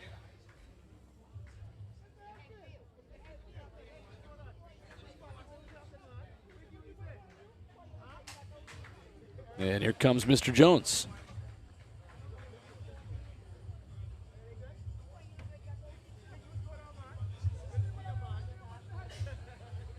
And he'll run out. Let's go downstairs where Philippa is with our winner in the women's 200.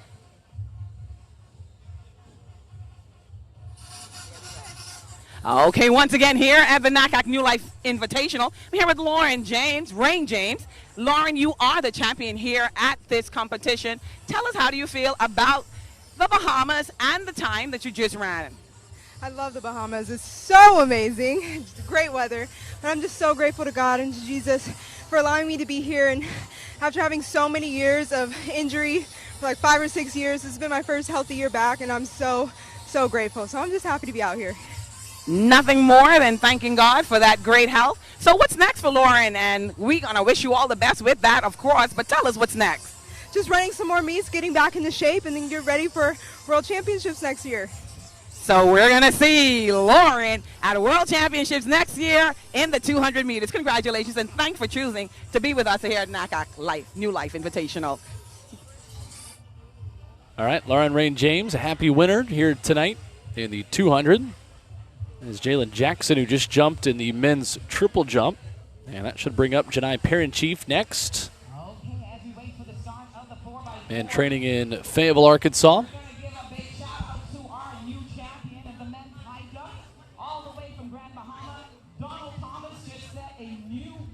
New Life Invitational record in the likes of 2.28 meters, surpassing the 2.2. Parent-Chief 26th in the quota in the men's triple.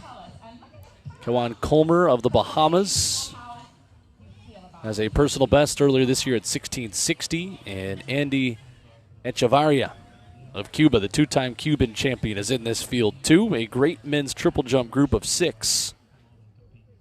And there is Parent-Chief ready to go here again.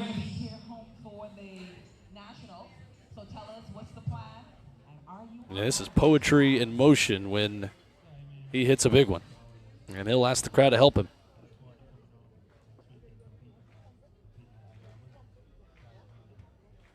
Well, you heard it right here at the NACAC New Life Invitational here with our Gives him the rhythm he wants. Now it's the wrong name on the vest of his jersey to get them really into it, but he's doing his best. I know down in Bermuda in April that we had the crowd on their feet for him.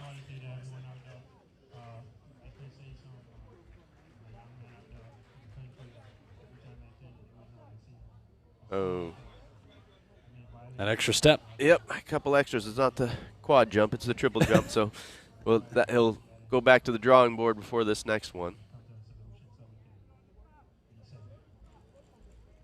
There you have it. Donald Thomas giving us a young man some encouragement to come on. So Jevaughn Powell and Andy Echevarria rounding out this round. I think he's given some coaching there. 1660. Personal best earlier this year. He's one of the local athletes, not just by nationality, but also lives and trains here locally. So coached by Demarius Cash, former 400-meter hurdler for the Bahamas.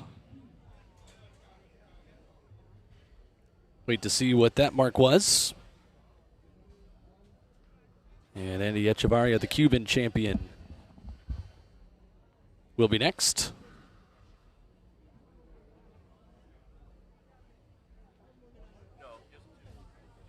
1595 there just a moment ago for Colmer.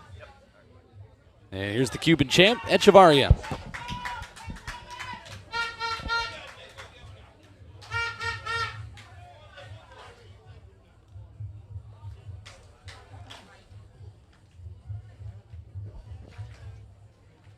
So Echevarria here, and then our 4x4s coming up in just a moment, as the Jamaican fans will watch closely to see if their side can book their ticket to Paris. Here comes the Cuban champ, Echevarria.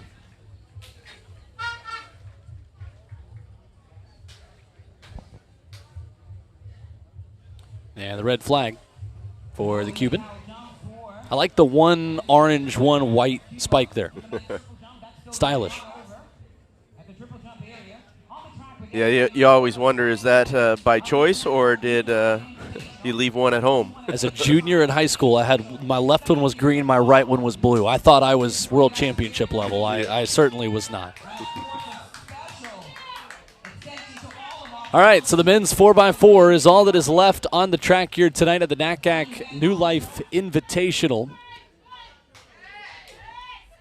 And in the men's 4x4, 14 teams are in, and 2 spots are still up for grabs for the 2024 Paris Games. At the World Relays, Jamaica punched their ticket and everything but this relay. France and Zambia are the 2 teams in spot 15 and 16 that are available via rankings during the season outside of those World Relays that happens literally just next door at the Bahamas National Stadium here in Nassau. So Zambia ran 2:59.12. France ran 2:58.45. Jamaica has run 2:59.34 this year. They did that actually last fall in Budapest. So it's been a minute. And the Jamaicans are looking for a big run right here. They will need a very fast time to beat Zambia in 2:59.12 in the time they ran back in late March. Yeah, I think it might be a big ask. I know Jamaica does not have with them Antonio Watson, who's preparing for their national championships. He's, of course, the world champion from last year in the Open 400. He would be a great asset to this team right now, but they've still got some very accomplished athletes making a go at it. So you've got Barbados and two teams from Jamaica. Well, the second team, the inside one from Jamaica, has Jamaica running the first two legs, but it's actually an international team. Okay. Not sure which the composure of the other athletes. I think Dominica's on there, and it was supposed to be an American on there, but I don't see him there. So we'll have to see. But if nothing else, they'll have some company for the first parts of the race here. Barbados this year has run 3:02.12, ranked 25th in the world this year. Still an excellent time. And the Jamaicans right there on the bubble of missing out on the 4x4 in Paris. So this is the last chance.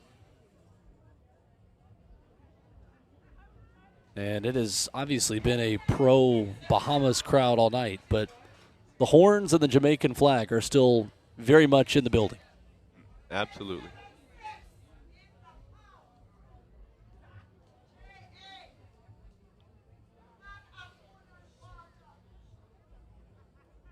And it looks like we're about ready to go.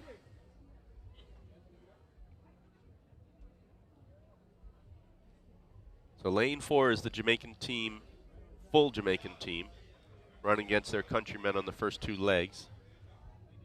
But hoping to see, a split time of 45 low for the first leg and averaging 44s for the rest of the crew here. Final event of this NACAC New Life Invitational 2024.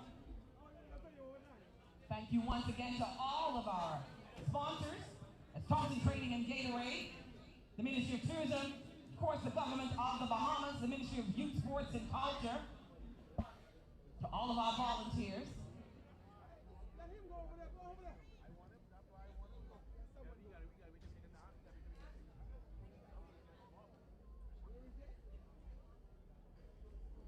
All three teams ready.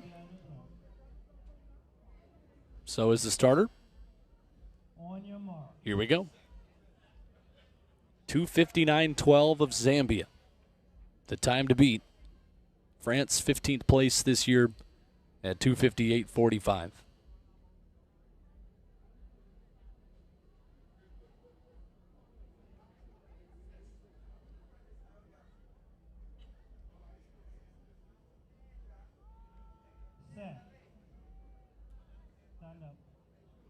And they'll stand him up. The suspense will build just a little bit more.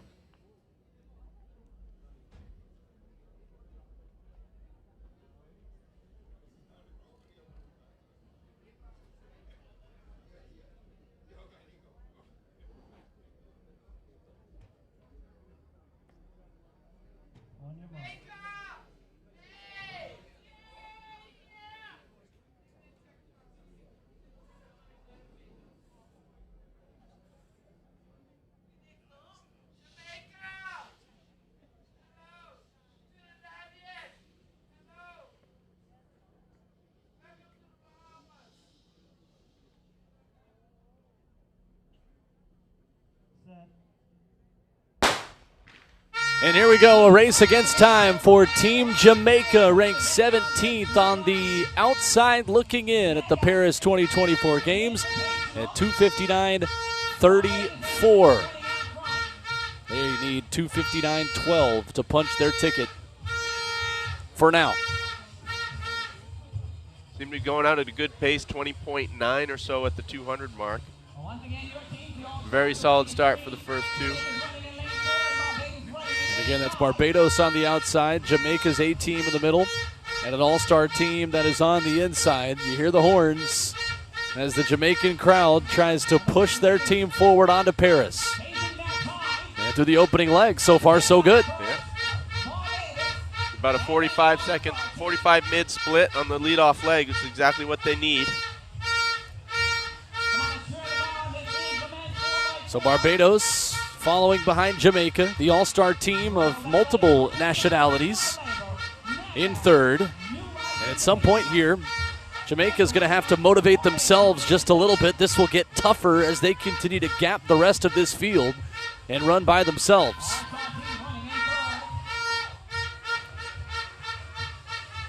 So we're continuing to watch the clock here.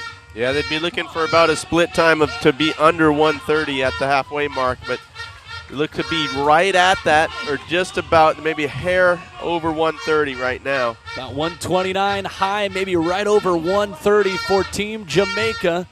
Again, Zambia with the last qualifying time at 2:59.12, holding that last ticket to Paris. They're certainly making a go for it.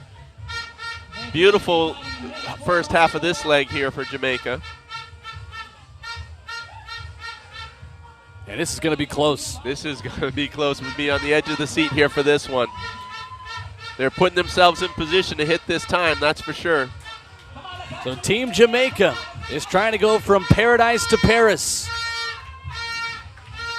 Onto the anchor leg, right on schedule. Right on the edge at 2:14 and 2:15. Yep. So it comes down to the anchor leg.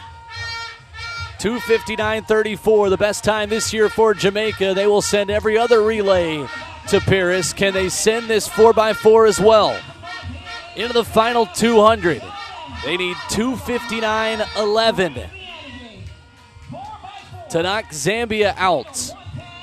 It's going to be very close inside the final 100. Jamaica, a race against the clock, doing a lot of work by themselves here tonight. They need 2:59.11.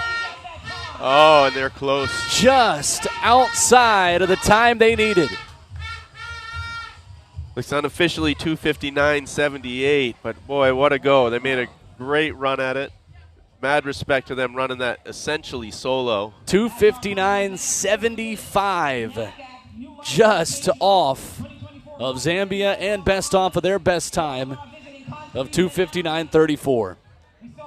Yeah, great effort and great job by Coach Mark Elliott, the head coach for Jamaica, putting this team together. Tough to do it without the likes of Antonio Watson, but these guys, mad respect for them. They made a really good go at it. Get sub-3 on a solo run is pretty impressive. So that wraps up our running events tonight. As you watch tonight, Parent Chief run all the way through here in the men's triple jump that rolls on.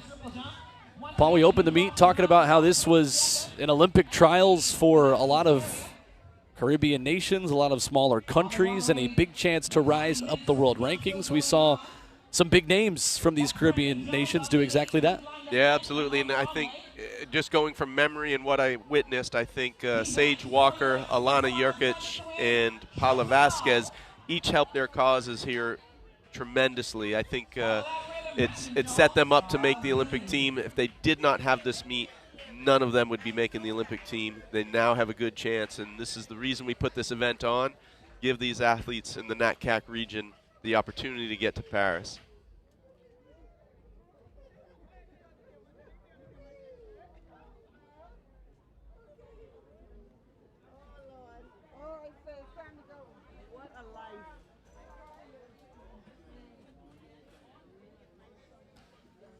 So that will do it for our coverage here tonight of the NACAC New Life Invitational. Paul, great to have you up in the broadcast booth. Thank you. I'm looking forward to the next meet when I'm back down on the track. But thanks for your help. And thanks for everyone that tuned in to watch this great event. And we're hoping to build it in the future, get bigger every year, and spread this track and field success throughout the Caribbean. An excellent night of running, of jumping, of throwing. The outstanding athletes and our volunteers, all the crew that has helped put on the NACAC New Life Invitational. We thank everybody who played a part in bringing it to you here tonight, here from Nassau. For Paul Doyle, for Philippa Arnett-Willie, for our entire crew, we say good night from Nassau as the Paris Games get just a little bit closer here in a big track and field summer. Good night, everybody.